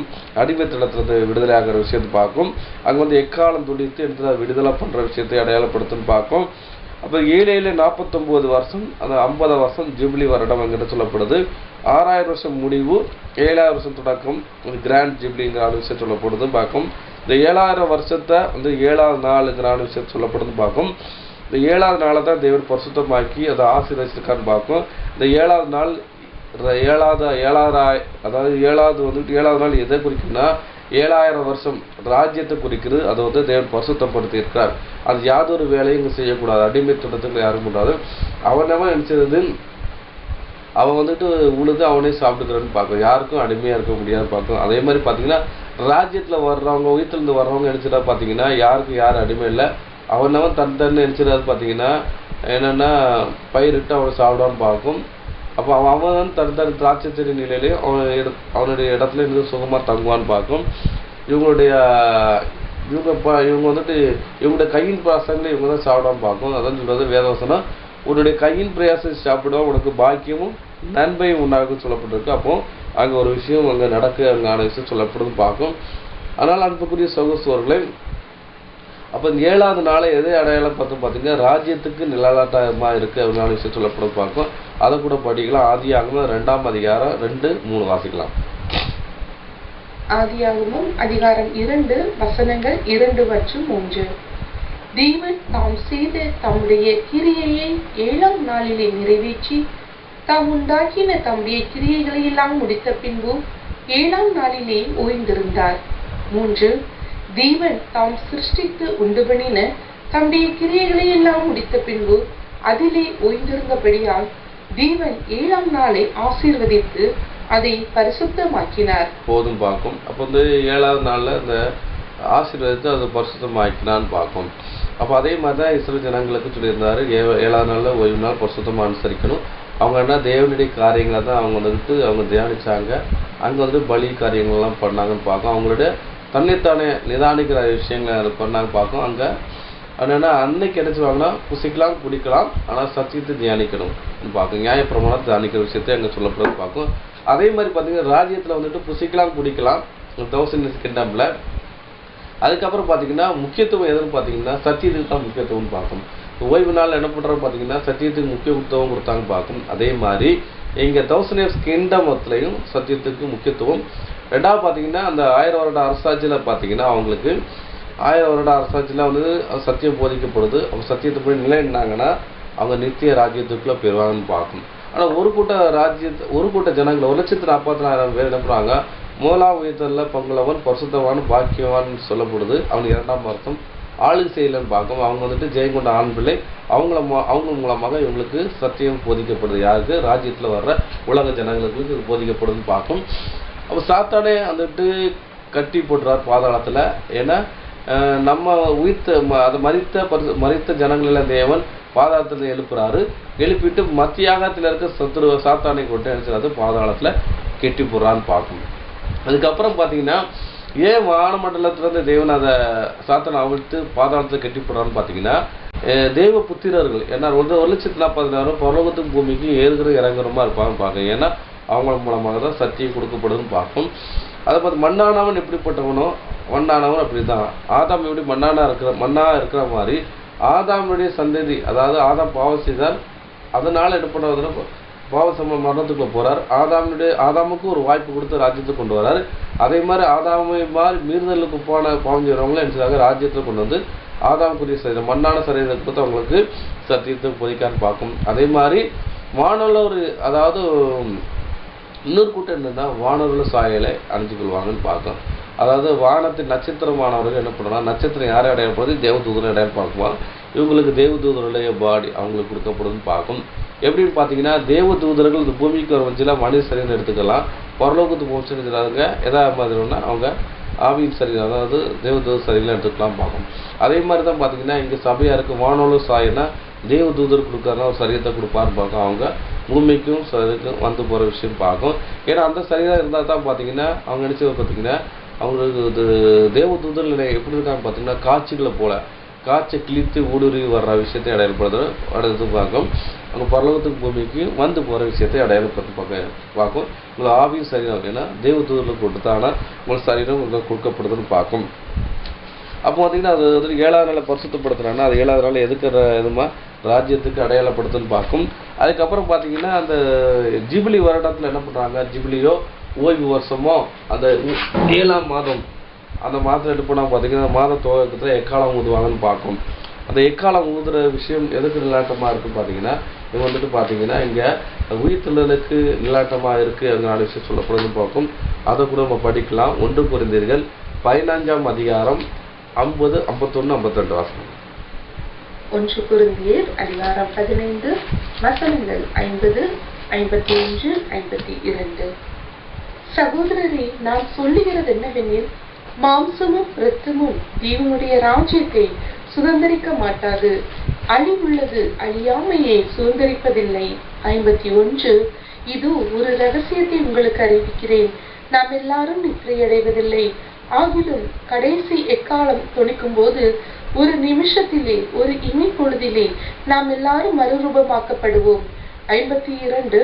இக்காலம் தொனிக்கும். அப்பொழுது மரித்தோர் அழிவில்லாதவர்களாய் எழுந்திருந்திருப்பார்கள். நாமும் மறுரூபமாக்கப்படுவோம். அப்போதும் பார்க்கும். அப்போ சொல்றாரு, சகோதரரே, நான் சொல்லுகிறது என்னவென்றால், மாமிசமும் ரத்தமும் தேவனுடைய ராஜ்யத்தில் சுதந்திரிக்க மாட்டாது. அழிவுள்ளது அழியாமை சுதந்திருப்பதே. அழிவுள்ள ராஜ்யம்னா மண்ணான சரீரமாகி ஆதாம் சரீரத்தால எங்க போடுவேன்னா பரலோகத்துக்கு போக முடியாது. அப்ப தேவனுடைய ராஜ்யங்கிறது இங்கே பரலோகம் தான் சொல்லப்படுது. அதாவது இது பரலோகத்தை கிங்டம் ஆஃப் ஹெவன் தான் சொல்லப்பட்டிருக்கும். பூமிக்குரிய ராஜ்யத்தை கிங்டம் ஆஃப் ஹெவன் தான் இருக்கும். அந்த 2 விஷயத்தையும் நம்ம நிதானிக்கணும்னு பார்க்கும். பரலோகத்துக்கு போகணும்னா அங்கே ஏற்படும் பார்த்தீங்கன்னா வானோட சாயத்தை நம்ம அணிந்து கொள்ளணும் புண்ணியம் பார்க்கும். எப்படி என்றால், இன்னைக்கு சந்திரமண்டலத்தை போனாலும் நம்ம சாதாரண பாடியில் போக முடியாது. ஏன்னா அங்கே போனால் பிரத்யேக உடையை அணிந்து கொண்டால் தான் அங்கே வந்து போக முடியும் பார்க்கும். அதே மாதிரி பார்த்தீங்கன்னா பரலோகத்துக்கு வான மண்டலத்தை தாண்டி போக அதுக்கு ஒரு பிரத்யேக ஒரு உடல் அமைப்பு இருந்தால் தான் போக முடியும் பார்க்கும். அந்த உடல் அமைப்போடு தான் போக முடியும் பார்க்கும். அப்போ பூமிக்குரிய காரியத்தில் இருக்கவங்க மண்ணானவன் எப்படியோ ஆதாமுடைய சந்ததி எங்கே போகிறாங்கன்னா பூமிக்குரிய காரியங்களும் போவாங்கன்னு பார்க்கும். பூமியில் ராஜ்யத்தில் இருப்பாங்க பார்க்கும். ஒரு கூட்ட ஜனம் பரலோக ராஜ்யத்தில் இருப்பாங்க, ஒரு கூட்ட ஜனம் பூமிக்குரிய ராஜ்யத்தில் இருப்பாங்கன்னு பார்க்கும். அதான் அவர் சொல்றாரு, இதோ ஒரு ரகசியத்தை உங்களுக்கு அறிவிக்கிறேன், நாம் எல்லோரும் நித்திரை அடைவதில்லை. ஆகிலும் எக்காலம் துடிக்கும் போது ஒரு நிமிஷத்திலே இமைப்பொழுது நாம் எல்லோரும் மறுவாக போறோம். அப்போ அப்போஸ்தலன் பவுல் வந்து அவர் சொல்றாரு, என்ன சொல்றாருன்னா, அவரு அப்போஸ்தலன் இருக்கிற காலத்திலே வந்துட்டு அவருடைய இயேசு கிறிஸ்து வருகை வந்துட்டா நம்மளாம் மறுவாயிரும், நம்ம நித்திரை அடைய மாட்டோம், சாக மாட்டோம், அவரால் ஒரு நம்பிக்கை இருந்துச்சுன்னு பார்க்கும். ஆனால் வந்துட்டு காலங்கள் வேலையெல்லாம் அவருக்கு அவங்களுக்கு தெரியாதுன்னு பார்க்கும். அப்பதான் அவர் கேட்கிறாரு, அவர் உயிர்த்தெழுது போம்ஸ்ல கேட்கறாங்க சீசர்கள், எக்காலத்திலேயே வந்துட்டு இஸ்ரவேலுக்கு ஒரு ராஜ்யத்தை கொடுப்பீர். அப்போ தேவன் அவர் திட்டத்தை ஆதி அந்த உள்ள திட்டத்தை அறிகிறதுக்கு காலம் கிடையாது, வேலை கிடையாதுன்னு இருக்காரு. அப்போ தேவனுடைய ராஜ்யம் ஸ்தாபிக்கிறதுக்கு ஒரு காலம் வச்சிருக்க, ஒரு நேரம் வச்சிருக்காருன்னு பார்ப்போம். அதன்படி தான் இங்கே நடக்குதுன்னு சொல்லி சொல்லப்படுறது பார்ப்போம். அதனால அன்புக்குரிய சகோதரர்களே, நம்ம ஆண்டவராகிய இயேசு கிறிஸ்து முதலாம் வரியில் வரம்பிச்சு பார்த்தீங்கன்னா, காலம் நிறைவேற்ற பின்பு ஸ்ரீனிடத்துல பிறந்தவரும் நியாயப்பிரமாணத்துக்கு உட்பட்டவராகிய அங்கே இயேசு கிறிஸ்து பிறந்தான்னு இருக்கு. அதே மாதிரி பார்த்தீங்கன்னா இவங்க காலம் நிறைவேறினதுக்கு அப்புறம் தான் இங்கே அந்த விஷயம் நடக்கும் பார்ப்போம். அதே மாதிரி பார்த்தீங்கன்னா சாத்தான் சொல்றாரு, என்ன சொல்றாருன்னா, இயேசு கிறிஸ்து முதலாம் வரியில இயேசு கிறிஸ்து சொல்றாரு, காலத்துக்கு முன்னே ஏன் எங்களை வேதனைப்படுத்த வந்தீர் அப்படிங்கிற விஷயம் சொல்றாரு பார்ப்போம். அப்போ சாத்தான் எப்படி சொல்றாரு, 6000 வருஷத்துக்கு அப்புறம் தான் கெட்டி போட்டு பாதாளத்தை வைக்கிறான்னு பார்ப்போம். ஆனால் தான் அந்த 15 அந்த சாத்தான் வந்துக்கிட்டு தேவன் இயேசு கிறிஸ்து சொல்றாரு, எங்களை பண்டிகைகளை கூட அனுப்பிட்டு பண்டிகைகளை போய் அங்கே மறிக்கும் பார்ப்போம். அப்போ அதுக்கு கூட தெரியுது ஒரு காலம் இருக்குங்கிற விஷயம் சொல்லப்பட்டு பார்ப்போம். அதே மாதிரி இயேசு கிறிஸ்து 2ஆம் வரையில் வர்றதுக்கு ஒரு காலம் வச்சிருக்காரு. 6000 வருஷம் ஃபினிஷிங், 7ஆவது நாள் ஓய்வு நாள் பரிசுத்தமாக்குன அந்த நாளில் ராஜ்யம் ஸ்டார்ட் ஆகுது. அங்கே ஒரு உயிர்த்தெழுதல் நடக்கும் பார்க்கும். எக்காலம் துணிக்கும், அப்பொழுது மரித்தோர் அழிவில்லாதான் இருந்திருப்பார்கள், நாமும் மறுரூபமாகும். அப்போ 6000 வருஷம் முடிவு கம்ப்ளீட் ஆக முச்சில தேவனுடைய பிள்ளைகள் இருந்தாங்கன்னா அவங்க வந்துட்டு என்ன பண்ணுறோம் பார்த்தீங்கன்னா அவங்க உயிர்ப்பிக்கப்படுறாங்க பார்க்கும். அதுக்கப்புறம் பார்த்தீங்கன்னா அழிவில்லாதவங்க அதுக்கப்புறம் என்ன பண்ணுவாங்கன்னா அந்த உயிர்த்தெழுதல் நடக்கும் விஷயம் சொல்கிறத பார்க்கும். அதே மாதிரி பார்த்தீங்கன்னா அதான் 1 கொரிந்தியர் 15ஆம் அதிகாரம் 22, 23, 24 விஷயங்கள் படிக்க பார்க்கும். என்ன சொல்றாரு பார்த்தீங்கன்னா, ஆதாமுக்குள் எல்லாரும் மறிக்கிறது போல கிறிஸ்துவுக்கு எல்லாரும் உயிர்ப்பிக்கப்படுவார். கிறிஸ்துன்னா சபையில் வந்துட்டு உயிர்ப்பிக்கப்படுவார்னு பார்க்கும். அவனவன் தன் வரிசையிலே உயிர்ப்பிக்கப்படுவான். முதற்பானவர் கிறிஸ்து. அப்போ கிறிஸ்து எடுத்துட்டாரு, முதலாவது மறித்து உயிர்த்து பரமேறி போயிட்டான்னு பார்க்கும். அதே மாதிரி கிறிஸ்து போனதுக்கப்புறம் கிறிஸ்துவோடைய ஒரு 1,40,000 முதலாவது உயிர்த்தல்ல போவாங்கன்னு பார்க்கும். அதுக்கப்புறம் வந்துட்டு என்ன சொல்லுவாங்க, அவங்க முதற்படம்னா கிறிஸ்து, 2வது யார் போறாங்கன்னா பின்பு அவர் வருகையிலே அவருடையவர்கள் உயிர்ப்பிக்கப்படுவார்கள். அவருடையவர்கள் யார் பார்த்தா அந்த 1,40,000 கிறிஸ்தவர்கள். அவங்க நினைச்சுவாங்க அவருடைய வருகையில எடுத்துக்கொள்ளப்படுவார்னு பார்க்கும். அதுதான் ஏசாயா 57:1 தீங்கு நாளுக்கு முன்பே நீதிமான் எடுத்துக்கொள்ளப்படுவான் இருக்கு. அப்போ இந்த உலகத்துல ஒரு தீங்கு நடக்கும் போது, ஒரு அழிவு நடக்கும் போது, அதுக்கு முன்னாடி தேவனுடைய ஜனத்தை தேவன் எடுத்துக்கொள்றான்னு பார்க்கும். அதனால அனுப்பக்கூடிய சகோதரர்களே, அதான் நம்ம ஆண்டவராகிய இயேசு கிறிஸ்து முதலாம் வரியில வந்து சொல்றாரு. என்ன சொல்றாருன்னு பார்த்தீங்கன்னா, நோவா காலத்தில் நடந்த போல மனுஷகுமார வருங்காலத்தில் நடக்கும். அப்போ அவர் ஜட்ஜ்மெண்ட் பண்ற விஷயத்தை அடையாளப்படுத்துது. நோவாவும் அவருடைய ஃபேமிலி நினைச்சாங்கன்னா பேழைக்குள்ள பாதுகாக்கப்பட்டாங்க, மற்ற ஜனங்கள் அழிக்கப்பட்டாங்கன்னு பார்க்கும். தெய்வ பக்தி உள்ள சந்ததிகள் பேழைக்குள்ள காக்கப்பட்டாங்க, தெய்வ பக்தி இல்லாத அசுத்த சந்ததி அழிக்கப்பட்டான்னு பார்க்கும். அதே மாதிரி பார்த்தீங்கன்னா தெய்வ பக்தி உள்ள சந்ததியாகிய சபை வகுப்பாரு அங்கே தீங்கு நாளுக்கு முன்னே எடுத்துக்கொள்ளப்படுறாங்க. 3ஆம் உலக யுத்தம் வர்ற அந்த டைம்ல எடுத்துக்கொள்ளப்படுறான்னு பார்க்கணும். அடுத்தபடி அன்புக்குரிய சகோதரர்களே, அதுக்கப்புறம் பார்த்தீங்கன்னா இன்னொரு விஷயத்தையும் ஒரு க்ளூ கொடுக்காம பார்க்க நம்ம ஆண்டவர் இயேசு கிறிஸ்து என்ன சொல்றாரு பார்த்தீங்கன்னா, லோத்தின் நாட்களில் நடந்தது போல மனுஷகுமார் நாட்களில் நடக்கும். அப்போ லோத்தின் நாட்களில் என்ன பண்றாங்க பார்த்தீங்கன்னா, அங்கே உபச்சார வல்லமை அங்கே நடக்கு. அங்கே அடிச்சாங்க, அங்கே வந்துட்டு என்ன பண்றாங்க பார்த்தீங்கன்னா மனம் போல வாழ்றாங்க, துன்மார்க்கமாக இருக்காங்கன்னு பார்க்கும். அங்கே ஒரு அக்கினி கத்தங்க எரிச்சு அங்கே வந்துட்டு அழிக்கிறான்னு பார்க்கும். நீதிமானாகிய லோத்துடைய சந்ததி அங்கே விடுவிக்கப்படுதுன்னு பார்க்கும். அதே மாதிரி பார்த்தீங்கன்னா இந்த பூமி அக்கினிக்கு இரையாக வைக்கப்பட்டிருக்குன்னு பார்க்கும். அப்போ பார்த்தீங்கன்னா லோத்து நீதிமானா இருக்கிறதுனால ஃபேமிலி காக்கப்பட்ட போல இங்கே நீதிமானத்துடைய சந்ததி அனுப்பிச்சாரு அவர் வருகையில் அங்கே பாதுகாக்கப்படுது. 2 தூதர்கள் வந்து இவர் யாரை விடுதலை பண்ணாங்க பார்த்தீங்கன்னா, லோத்து ஃபேமிலியை விடுதலை பண்ணாங்க. அதே மாதிரி பார்த்தீங்கன்னா இங்கே சபை வகுப்பாரை எது விடுதலையாக்கப்படுதுன்னா சத்தியம்ங்கிறது விஷயம் விடுதலையாக்கப்படுது. இந்த 2 தூதர்கள் பழைய ஏற்பாடு புதிய ஏற்பாடு அடையாளப்படுத்து. அவங்க வந்து அந்த சத்தியத்தினால நம்ம நினைச்சதை விடுதலையாக்கப்படுறோம், அதே விஷயத்தை அடையாளப்படுத்தும் பார்க்கும். அதுக்கப்புறம் என்ன நடக்கும் பார்த்தீங்கன்னா, அதன் பின்பு முடிவு உண்டாகும். அப்பொழுது அவர் சகல துரைத்தனத்தையும் சகல அதிகாரத்தையும் வல்லமையும் பரிகரித்து தேவனும் பிதாவாயிருக்கிறவருக்கும் ராஜ்யத்தை ஒப்பு கொடுப்பார். அப்போ பார்த்தீங்கன்னா இந்த உலக ராஜ்யத்தை எல்லாம் பிடுங்கி யாருக்கு கொடுப்பார்னா, அங்கே வந்துட்டு பிதாவனுக்கு ராஜ்யத்தை கொடுப்பார், தேவனுக்கும் ராஜ்யத்தை ஒப்பு கொடுப்பான்னு பார்த்தோம்.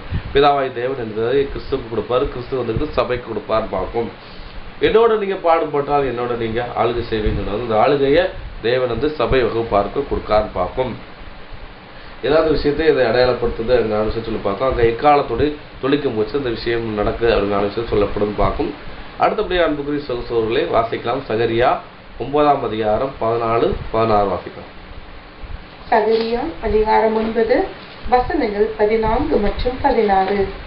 அவர்கள் பட்சத்தில் கர்த்தர் காணப்படுவார், அவருடைய அன்பு மின்னலை போல புறப்படும். கர்த்தராகிய ஆண்டவர் எக்காலம் ஊதி தென் திசை சுழல் காட்சிகளோடு நடந்து வருவார். 16. அந்நாளில் அவர்களுடைய தேவனாகிய கர்த்தர் தம்முடைய ஜனமான மந்தையாகிய அவர்களை இரட்சிப்பார். அவர்கள் அவருடைய தேசத்தில் ஏற்றப்பட்ட கொடிகளின் கிரீடத்தில் பதிந்திருப்பார்கள். அப்போதும் பார்க்கும். அப்போ பார்த்தீங்கன்னா அன்புக்குரிய சகோதரர்களே இங்கே சொல்லப்படுது, அவர்கள் என்ன பண்ணுறாங்க பார்த்தீங்கன்னா, அவர்கள் பட்சத்தில் கர்த்தர் காணப்படுவார், அவருடைய அன்பு மின்னலை போல புறப்படும். அன்புங்கிறது என்ன பார்த்தீங்கன்னா அவருடைய ஜட்ஜ்மெண்ட்டை அடையாளப்படுத்துன்னு பார்க்கும். அதுதான் இங்கே நம்ம ஆண்டவராகிய இயேசு கிறிஸ்து அவர் இருக்கிறாரு வருகை குறித்து மத்தேயு சுவிசேஷம் 24ஆம் அதிகாரம் சொல்றாரு. 9 வருகைக்கும் உலகத்தை முடிவுக்கும் என்னங்கிற விஷயத்த ஒரு குழு கேட்காங்க சீசர்கள் இந்த ஒளிவு மலையிலிருந்து. அப்போ சொல்றாரு அவருடைய வருகை எப்படி இருக்குன்னா மின்னலை போல இருக்கும், மின்னல் கிழக்கே தோன்றி மேற்கு மறைவது போல மனுஷகுமாரன் வருகும் நாட்கள் இருக்கும் பார்க்கும். அப்போ என்ன சொல்றது, மின்னல் அப்படின்னா ஒரு அம்பு மாதிரி மின்னல் மாதிரி வந்து அந்த விஷயங்கள் இருக்கும் பார்க்கும் புறப்படும்.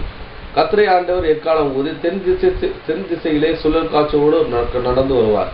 தென் திசை பூமி எங்க இருக்கு பார்த்தீங்கன்னா உத்தரமண்டலம், அப்படின்னா உத்தரமண்டலம்னா தென் திசையில இருக்கும் பார்க்கும். பொருளம் எங்க இருக்குன்னா வட திசையில இருக்கு பார்க்கும். வட திசையில இருந்து தென் திசைக்கு இயேசு கிறிஸ்து வந்து என்ன சொல்றாரு, மந்தையை ரசிக்க போறார் அப்படிங்கிற விஷயம் சொல்லப்படுறது பார்க்கும். அதுக்கப்புறம் பார்த்தீங்கன்னா என்ன சொல்ல பார்த்தீங்கன்னா அங்கே சொல்றாரு, அந்நாளிலே அவருடைய தேவனாகிய கர்த்தர் தம்முடைய ஜனமாகிய மந்தையை அவர் ரட்சிப்பார். அவர்கள் அவருடைய தேசத்தில் ஏற்றப்பட்ட கொடியின் கிரீடத்தில் பதித்திருப்பார்கள். நான் சொல்ற பார்க்கும். அவருடைய காரியம் எத்தனை பெரியது, அவருடைய சௌந்தரியம் எத்தனை பெரியது. தானிய வாளி வரையும் புது திராட்சை ரசம் கண்ணியை வளர்க்கும். இந்த திராட்சை ரசம்ங்கிறது தேவனுடைய சத்தியத்தை அடையாளப்படுத்த வளர்க்கும் பார்க்கும். அப்போ பார்த்தீங்கன்னா நினைச்சிருவாரு, அங்கே வந்துட்டு மந்தையை தம்முடைய ஜனமாகி மந்தையை ரட்சிப்பார். அவர்கள் அவருடைய தேசத்தில் ஏற்றப்பட்ட கொடிகளின் கிரீடத்தில் பதித்திருப்பார்கள். அப்போ பார்த்தீங்கன்னா ஜீவ புஸ்தகத்தில் யார் பேர்லாம் இடம் பெற்றிருக்கோ எல்லாரும் உயிர்த்தல் வருவான்னு பார்க்கும். 2ஆம் மரத்தில் பங்கு பெறவங்க அந்த ஜீவ புஸ்தகத்தில் பேர் இருக்கான்னு பார்க்கும்.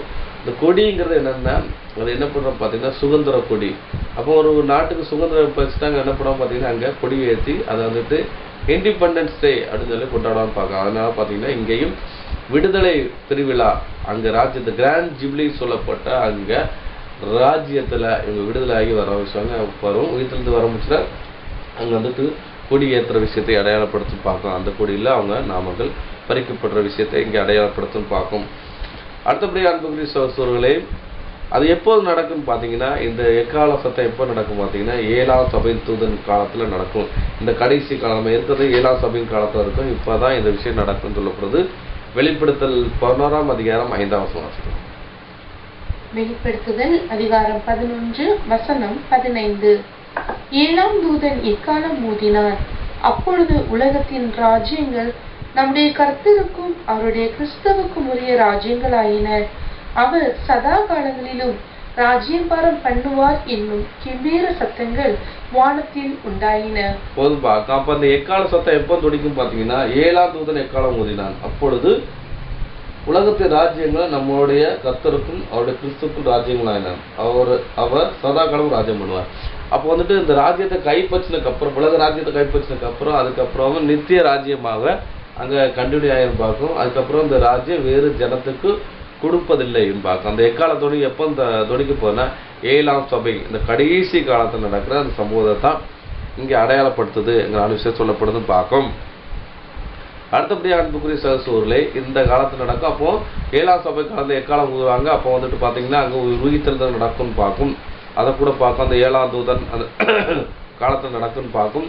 அதை கூட படிக்கலாம். தானியேல் 12ஆம் அதிகாரம் 1, 2, 3 வாசிக்கலாம்.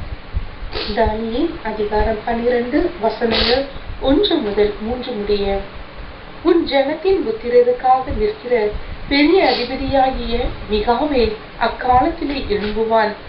யாதொரு ஜாதியாரும் தோன்றினதோ முதல் அக்காலம் மட்டும் உண்டாயிராத ஆபத்து காலம் வரும். அக்காலத்திலே புஸ்தகத்தில் எழுதியிருக்கிறவர்களாக காணப்படுகிற உன் ஜனங்கள் அனைவரும் விடுவிக்கப்படுவார்கள். 2 பூமியின் தூளிலே நித்திரை பண்ணுகிறவர்களாகிய அநேகரில் சிலர் நித்திய ஜீவனுக்கும் சிலர் நித்திய நிந்தைக்கும் இகழ்ச்சிக்கும் விழித்து எழுந்திருப்பார்கள்.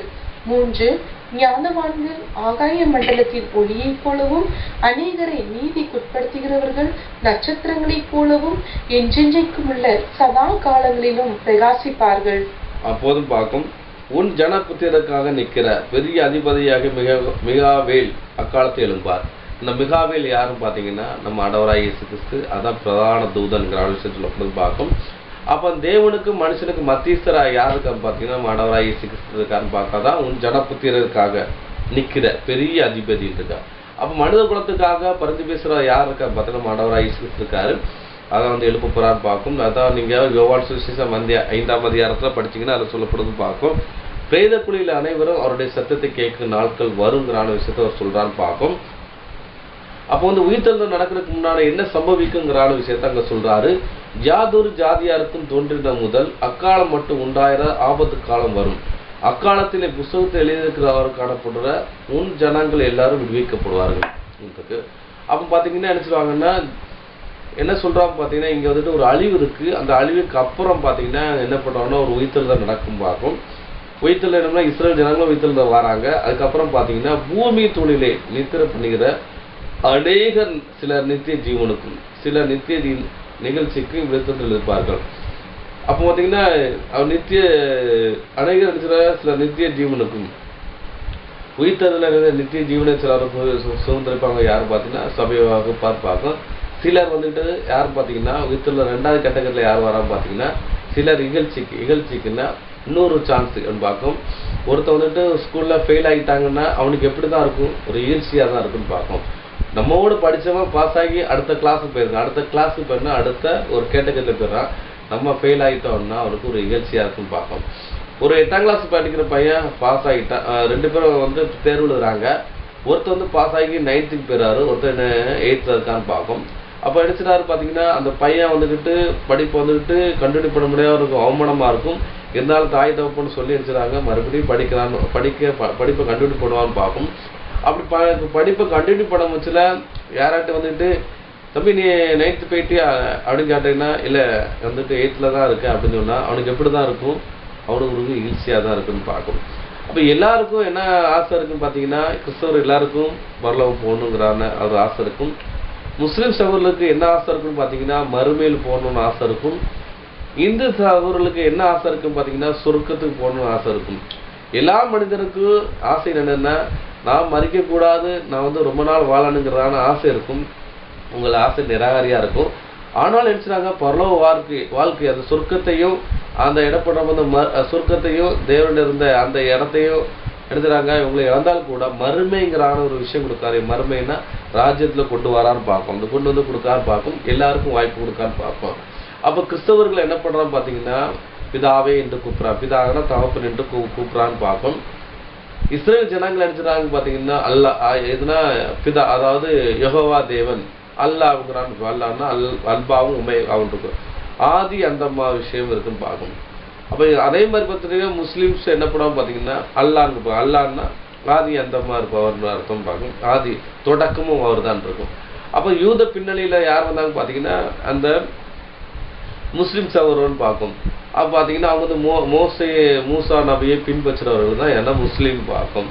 அதுக்கப்புறம் வந்துட்டு ஈசா நபி அதாவது ஈசா நபின்னா யாருன்னா ஏசு கிறிஸ்துவை வந்து ஃபாலோ பண்ணவங்க கிறிஸ்தவர்கள் எல்லாருக்குமே பொருளை 3 ஆசை இருக்கும். ஆனால் அதனுடைய கிரியைகள் இல்லாதனால என்ன பண்ண முடியாதுன்னா போக முடியாது பார்க்கணும். உதாரணத்துக்கு பார்த்தீங்கன்னா இந்த உலகத்திலே ஒரு குட் ஜாப் என்னன்னு பார்த்தீங்கன்னா எல்லாரும் என்ன சொல்லுவாங்கன்னா நான் டாக்டர் ஆகணும்னு இருக்கேன். அப்போ டாக்டர் ஆகணும்னா 12th நல்லா மார்க் எடுக்கணும். அதுக்கப்புறம் பார்த்தீங்கன்னா அதுக்கப்புறம் வந்துட்டு என்ட்ரன்ஸ் எக்ஸாம் எழுத வேண்டி இருக்கும். அதான் நீட் எக்ஸாம் இருக்கும். இந்த நீட் எக்ஸாமில் பாஸ் ஆகினா தான் எங்கே போக முடியாதுன்னா அவங்க வந்துட்டு என்னென்னா அந்த டாக்டர் படிக்கிறதுக்கு அந்த நுழைவுக்குள்ளே போக முடியும்னு பார்ப்போம். அப்போ சாதாரண ஒரு டாக்டர் ஆகிறதுக்கு டாக்டராகி என்ன பண்ணுவாங்க மக்கள் சேவை பண்ணுவோம் பார்ப்போம். அப்போ மக்களுக்கு சேவை பண்ணுற ஒரு டியூட்டியாக தான் யார் இருப்பாங்க வந்து அந்த 1,40,000 பேர் பார்க்கும். அவங்க அந்த வந்து நீட் எக்ஸாமில் பாஸ் ஆகணும். இந்த உலகத்தில் என்னதான் நீங்கள் எக்ஸாமில் எழுதி பாஸ் ஆகினா, நீட்டில் எக்ஸாமில் பாஸ் ஆகினா தான் உள்ளே போக முடியும் பார்க்கணும். அதே மாதிரி சத்தியம், வேதவசனம் சொல்லப்பட்ட அந்த சத்தியத்தை நல்லா தெரிஞ்சுக்கிறணும், வாழணும், அதுக்கப்புறம் உள்ளே போகணும்னு பார்க்கணும். போனால் தான் எங்கிறது அந்த பரலோக ராஜ்யத்தில் அந்த 1,40,000 இவங்க மாற முடியுங்கிற விஷயம் சொல்ல பார்க்கும். அதான் சொல்லப்படுது. அப்போ வந்துட்டு என்னச்சுன்னா ஜீவ புஸ்தகத்தில் யாரெல்லாம் இருக்காங்களோ அவங்க உள்ள என்ட்ராயிரம் பார்க்கும். ஜீவ புஸ்தகத்தில் யார் இடம் போடலன்னு பார்த்தீங்கன்னா ஞானசானம் எடுத்து சத்தியத்துக்கு ஆப்போசிட்டாக வாழ்கிறவங்க, அதாவது என்ன அக்கிரமம் பண்ணுறவங்க, மறுதளிக்கிறவங்கன்னா சத்தியத்தின்படி வாழாதது மறுதளிக்கிறவங்க, அவங்கள வந்து மறுபடியும் புதுப்பிக்க கூடாத காரியங்கள் எபிரேயர் நிருபத்தில் அப்போஸ்தலனாகிய பவுல் எழுதியிருக்கான்னு பார்க்கும். அவங்களோட முடிவு என்னன்னா சுட்டரிக்கிறன்னா 2ஆம் மரணத்துக்குள்ள தான் அவங்க போவாங்க சொல்லப்படுதுன்னு பார்க்கணும். அப்போ வந்துட்டு என்ன பண்ணுவாங்கன்னா இஸ்ரேல் ஜனங்களை வராங்க, பூமி தூளியை நித்திரை பண்ணி அநேகர் எடுத்துட்டு வராங்க பார்க்கணும். அதுக்கப்புறம் ஞானவான்கள் ஆகாய மண்டலத்தை ஒளியப்படும். அது ஞானவான்கள் யாருன்னா அந்த அதான் சொன்னல நீட் எக்ஸாம்ல பாஸ் ஆகி வரவங்க தான் ஞானவான்கள். நல்லா அவங்க யாருன்னா சபை வகுப்பாரு. இவங்க வந்து என்ன பண்ணுவாங்கன்னா ஆகாய மண்டலம் ஒளியப்படும். ஆகாய மண்டலம் என்னதான் நட்சத்திரம் பாருங்க. இவங்க பரலோக ராஜ்யத்தில் அநேகர் இவங்க ஆகவாசியை மாறுறாங்கன்னு பார்க்கும். அதான் உயிர்த்தெழுதலை குறித்து 1 கொரிந்தியர் 15ஆம் அதிகாரத்தில் அந்த உயிர்த்தெழுதலை மகிமை குறித்து சொல்லப்படுறது. சூரியன் மகிமை வேறு, சந்திரன் மகிமை வேறு, நட்சத்திரம் மகிமை வேறுன்னு இருக்கு. அதை தான் சொல்றாரு. பூமிக்குரிய மேனி வேறு, பரலோக மேனி வேறுன்னு இருக்காரு. வானத்து நட்சத்திரக்குரிய அவங்களுக்கு மேனியாக என்ன பண்ற பார்த்தீங்கன்னா தூதோடைய கேட்டகரி எப்படி கொடுக்கான்னு பார்க்கணும். அதுதான் ஞானவான்கள். அவங்க என்ன பண்ணுவாங்கன்னா அநேகரே நீதிக்கு உட்பற்ற வேலை செய்வாங்க. அநேகரே நீதிக்கு உட்பட்டோம்னா ராஜ்யத்தை வந்து சத்தியம் சொல்லி உலக ஜனங்களை நித்திய ராஜ்யத்துக்கு அழைச்சு சொல்றாங்கன்னு பார்க்கும். ராஜ்ய கிங்டம் உள்ள 1000 வருடம் தான் அவங்களுக்கு வாய்ப்பு தான். அந்த வாய்ப்பை அவங்க நல்லபடியாக பயன்படுத்தாங்கன்னா நித்திய ராஜ்யம் யுகமா என்னது ஜீவிக்கலாம் பார்க்கும். அதான் அநேகரை நீதிக்கு உட்பட்டுருவாங்க அப்படின்னு பார்க்கும். நட்சத்திரம் போல என்றென்றைக்கு சதாக்களும் பிரயாசிப்பார். இவங்க வந்து 1ஆம் உயிர்த்தெழுதல் பங்குள்ளவன் பரிசுத்தவான் பாக்கியவன் எழுது. இவங்களுக்கு 2ஆம் மரணம் அதிகாரம் இல்லை. அதான் மத்தேயு சுவிசேஷம் 13ஆம் அதிகாரம் 43ஆம் இவங்களை குறித்து சொல்லப்படுது. நீதிமான்கள் பிதாவின் ராஜ்யத்திலே சூரியன் போல பிரகாசிப்பார்கள். நீதி சூரியனாக யார் இருப்பாங்க பார்த்தீங்கன்னா இந்த சபை வகுப்பார் இந்த 1,40,000 பேர் இருப்பாங்கன்னு பார்ப்போம். அடுத்தபடி அன்புக்குரிய சகோதரர்களே, அதுக்கப்புறம் பார்த்தீங்கன்னா அந்த 7ஆவது நாள் அந்த என்னன்னா ஜூபிலி வருடம். அதுக்கப்புறம் பார்த்தீங்கன்னா அந்த 7ஆவது ஓய்வு நாள் என்ன நடக்கும் பார்த்தீங்கன்னா பாவ நிவர்த்தி சம்பவம் நடக்கும் பார்க்கும். அன்னைக்கு என்ன பார்க்கணும், அந்த வருஷத்தில் என்ன பண்ணுவாங்கன்னா பாவத்தை பரிகாரங்களை நிவர்த்தி பண்ணுற இடம். ஏன்னா அந்த டைமில் என்ன பண்ணுவாங்கன்னா அவங்களுக்கு நல்ல அந்த வருஷம் ஃபுல்லாக அவங்க லீவு கிடைக்கிறனால இங்கிருந்து நான் தேவனுடைய காரியங்களை வந்து அந்த சத்தியம் கேட்கப்படுறாங்க, அதை உணர்த்தப்படுறாங்க. அதுக்கு தன்னை வந்துட்டு பழைய ஏற்பாடுலாம் உணர்த்தி தன்னை பாவத்தை மன்னிக்கிற விஷயம், அக்கிரமத்தை மன்னிக்கிறதுனா ரத்தம் சித்தனை இல்லாமல் பாவ மன்னிப்பு இல்லைன்னு பார்க்கும். அப்போ வந்து அக்கிரமத்தை மன்னிக்கிற விஷயம் என்னென்னா அவங்க பலி செலுத்துன்னு பார்க்கும். அந்த பலியை அந்த ஓய்வு வருடாங்களாக அடிச்சுறாங்க, அந்த புரோஜனப்படுத்த போகலாங்க பார்க்கும். அதே மாதிரி பார்த்தீங்கன்னா ராஜ்யத்துக்கு இது கம்பேர் ஆகும் பார்க்கும். அதை கூட நம்ம படிக்கலாம். ஏசாயா 33 அதிகாரம் 21, 22, 24 வாசிக்கலாம். வசனங்கள் 21, 22 மற்றும் 24. மகிமையுள்ள கர்த்தர் அங்கே நமக்கு மகா விசாலமான நதிகளும் ஆறுகளும் உள்ள ஸ்தலம் போல் இருப்பார். வலிக்கிற படகு அங்கே ஓடுவதும் இல்லை, பெரிய கப்பல் அங்கே கடந்து வருவதும் இல்லை. கர்த்தர் நம்முடைய நியாயாதிபதி, கர்த்தர் நம்முடைய நியாய பிரமாணிகர், கர்த்தர் நம்முடைய ராஜா, அவர் நம்மை ரட்சிப்பார். 24. வியாதிப்பட்டிருக்கிறேன் என்று நகரவாசிகள் சொல்வதில்லை, அதில் வாசமாயிருக்கிற ஜனத்தின் அக்கிரமம் மன்னிக்கப்பட்டிருக்கும். அப்போதும் பார்க்கும். அப்ப பார்த்தீங்க அங்க சொல்லப்பட்டிருக்கு, என்ன சொல்லப்பட்டிருக்குன்னா மகிமுள்ள கர்த்தர் அங்கே நமக்கு மகா விசாலமான நதியும் ஆறுமுள்ள சலம் போல் இருப்பார். வலிக்கிற படகும் அங்கே ஓடுவதும் இல்லை, பெரிய கப்பல்கள் அங்கே கடந்து வருவதில்லை. அப்போ பார்த்தீங்கன்னா ராஜ்யத்தில் எப்படி இருக்குன்னு பார்த்தீங்கன்னா சமுத்திரம் ஜலத்தினால் நிறைந்திருக்கிறது போல அங்கே வந்துட்டு கர்த்தரை அறிவினால என்ன நிறைஞ்சிருக்கு பார்த்தீங்கன்னா அங்கே தேவ ராஜ்யத்தை அங்கே நிறைஞ்சிருக்கு பார்க்கணும். அங்கே இருக்கிற வலிக்கிற படகு அங்கே ஓடுவதில்லை. அப்போ பார்த்தீங்கன்னா என்ன பண்ணுவாங்கன்னா அங்கே படகு சின்ன படகுன்னா சின்ன சபைகள் பார்க்கும், அங்கே கிடையாதுன்னு பார்க்கும். பெரிய கப்பல்கள் அங்கே கடந்து வருவதில்லை. பெரிய கப்பல்னா விசுவாச கப்பல். இங்கே பெரிய விசுவாச கப்பல்னு சொல்லி சில சர்ச்சுகள் இருக்குன்னு பார்க்க அந்த சர்ச்சுகள் உலகப்பூர்வமான எந்த சர்ச்சும் அங்கே கிடையாதுன்னு பார்க்கும். அதுக்கப்புறம் பார்த்தீங்கன்னா கர்த்தர் நம்முடைய நியாயாதிபதி, கர்த்தர் நம்முடைய நியாய பிரமாணிக்கர், கர்த்தர் நம்முடைய ராஜா, அவர் நம்மளை ரட்சிப்பார். அப்போ அவர் தான் நியாயாதிபதி இருக்கு, அவர் தான் நினைச்சாரு நியாயம் விசாரிக்கிறவராக இருப்பான்னு பார்க்கும். அப்போ நியாயமாக நினைச்சாரு, அவங்களை மன்னிச்சு நினைச்சாரு, அவரை தேசத்துக்குள்ள உள்ள விடுறான்னு பார்க்கும். எப்படி அந்த விடுதலையின் வருஷத்துல அந்த நியாயப்பிரமாண சட்டத்தின்படி அங்கே விடுதலை ஆக்கப்படுறான்னு பார்க்கும். அதே மாதிரி பூமி தூள்ல எத்தனை பண்ணவங்க நினைச்சாங்க, பாவத்தை மன்னித்து அங்கே விடுதலையாகி உள்ள வராங்கன்னு பார்க்கும். கர்த்தர் நம்முடைய நியாயப்பிரமாணம், கர்த்தர் நம்ம ராஜன், அவர் நம்மளை ரட்சிப்பார். அவர் ரட்சிக்கிறாருன்னா கை தூக்குற விஷயம்னு பார்க்கும், ரட்சப்பட்டான் தூக்கி விடுறான்னு பார்க்கும். அப்போ படுகொலியில் இருக்கிற பாதாளத்தில் இருக்கிறவங்கள தேவன் நினைச்சுதான் தூக்கி அங்கே எடுக்கிறான்னு பார்க்கும். அதுக்கப்புறம் என்ன பண்ண பார்த்தீங்கன்னா, அப்பொழுது என்ன பண்ணுறதுன்னா திரளான கொள்ளை பொருட்கள் பங்கிடப்படும், சப்பானியில் கொள்ளையாடுவார்கள். அப்போ பார்த்தீங்கன்னா திரளான பொருட்கள் கொள்ளையாடப்படும்னா இஸ்ரேல் ஜனங்கள் எகிப்திலிருந்து விடுதலையாக்கப்பட்டு தேசத்துக்குள்ள போய் கானா தேசத்துக்குள்ள போய் அவங்க லேண்டை பங்கிட்டாங்க, கொள்ளையடிச்சாங்கன்னு பார்ப்போம். கொள்ளையிட்டோம்னா அவங்க பாங்க போய்க்கன்னு பார்ப்போம். அதே மாதிரி இங்கே ராஜ்யத்தில் வந்தவங்கன்னா பார்த்தீங்கன்னா அவங்களுக்கு சொந்த வீடு, அவங்களுக்கு நிலப்பலங்கள் எல்லாம் கொடுக்கப்படும் பார்ப்போம். அதுக்கப்புறம் பார்த்தீங்கன்னா என்ன சொல்லுவாங்க, சப்பானிகள் கொள்ளையிடுவார்கள் அப்படின்னா முடவன் யாரும் தேசத்தில் இருக்க மாட்டோம்னு பார்ப்போம். ஏற்கனவே இந்த பாடங்களை ராஜ்யத்தில் ஒரு பார்வைங்கிறான ஒரு பாடத்தை நம்ம பார்த்துருப்போம் பார்ப்போம். உயிர்த்தெழுந்து வரமுச்சுல எல்லாரும் என்ன பண்ணுவோம் பார்த்தீங்கன்னா முடவன் சப்பான் எல்லாரும் பூமியன் எல்லாரும் விடுதலையாகி பூர்ணமாக அங்கே வருவாங்க. அங்களோட சேர்த்து கொண்டிருக்கு. வியாதிப்பட்டுகிறது என்று நகரவாசம் சொல்வதிலே அதோடைய வாசம் இருக்கிற அக்கிரமம் மன்னிக்கப்படும். அப்போ அக்கிரமத்தினால பாவத்தினால தான் வியாதியும், பாவத்தின் நிமித்தம் வியாதி பலகனமும் சாபம் என்னச்சது மனுக்குலத்துக்கு வந்திருக்கு பார்க்கும். இப்போ வந்துட்டு ஆதாமின் சாபத்தையே தேவன் மன்னிச்சு அக்கிரமத்தை மன்னித்து என்ன பண்ணுறாங்க பார்த்தீங்கன்னா 1000 தோசை கிண்டம்ல சாத்தானே தேவன் கட்டிப்படுறதுனால அங்கே வியாதி இல்லை, விலகினம் இல்லை. அங்கே வந்துட்டு நகரவாசி, அதாவது அந்த 1000 அரசாட்சியில் யாருக்குமே வியாதி பிள்ளைன்னு கிடையாது. அங்கே அக்கிரமம் மன்னிக்கப்படுறது. அப்புறம் அங்கே பாவ நிவர்த்தி பண்ணுற விஷயத்தை இங்கே அடையாளப்படுற விதமாக இருக்குன்னு பார்க்கும். அடுத்தபடியாக அன்புக்குரிய சோசூர்களை எரேமியா 31-34 வாசிக்கும். எரேமியா அதிகாரம் 31 வசனம் 34. இனி ஒருவன் தன் அயலானையும் ஒருவன் தன் சகோதரனையும் நோக்கி கர்த்தரை அறிந்து கொள் என்று போதிப்பதில்லை. அவர்களில் சிறியவன் முதல் பெரியவன் மட்டும் எல்லாரும் என்னை அறிந்து கொள்வார்கள் என்று கர்த்தர் சொல்கிறார். நான் அவர்கள் அக்கிரமத்தை மன்னித்து அவர்கள் பாவங்களை இனி நினையாதிருப்பேன். போதும் பார்க்கும். அப்ப என்ன பண்ண பாத்தீங்கன்னா, இனி ஒருவன் தன் அயலானையும் ஒருவன் தன் சகோதரனை நோக்கி கர்த்தரை அறிந்து கொள் என்று போதிப்பதில்லை. அப்போ வந்துட்டு சத்தியம் போயிட்டு நீ கேளுன்னு சொல்ல போடல. ஏன்னா அவங்களே உயிர்த்தெழுந்து வரமுச்சு எடுத்துருவாங்க. அவங்களே என்ன பண்ணுறோம் பார்த்தீங்கன்னா, இனி உங்களுக்கு மரணம் சம்பவிக்கப்படினா நீங்கள் சத்தியத்தைப்படி வாழணும், வாழ்ந்தா நித்திய ராஜ்யத்துக்குள்ள போயிடலாம் அப்படின்னு சொல்ல முடியல.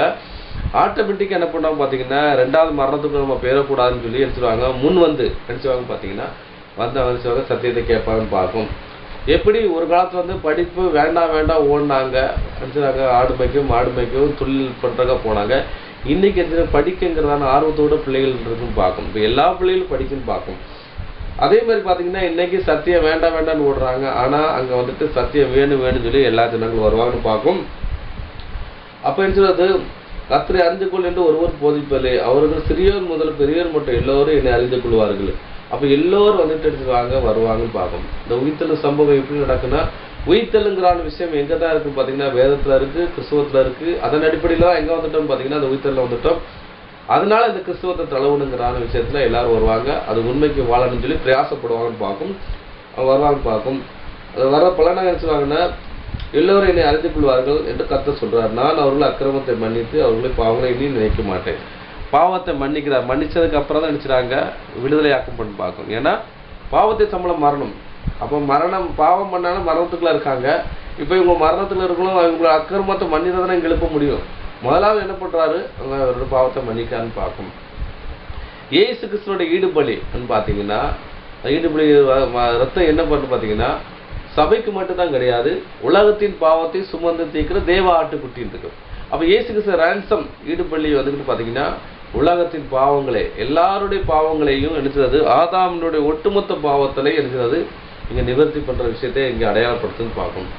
இதைதான் வந்து யோவான் சாட்சி கொடுக்கான்னு பார்க்கும். ஆண்டவராய் இயேசு கிறிஸ்து ஞானஸ்நானம் எடுக்க வரும்போதுல சொல்றாரு, இதோ தேவ ஆட்டுக்குட்டி, உலகத்தின் பாவத்தை சுமந்து தீர்க்கிற தேவ ஆட்டுக்குட்டி.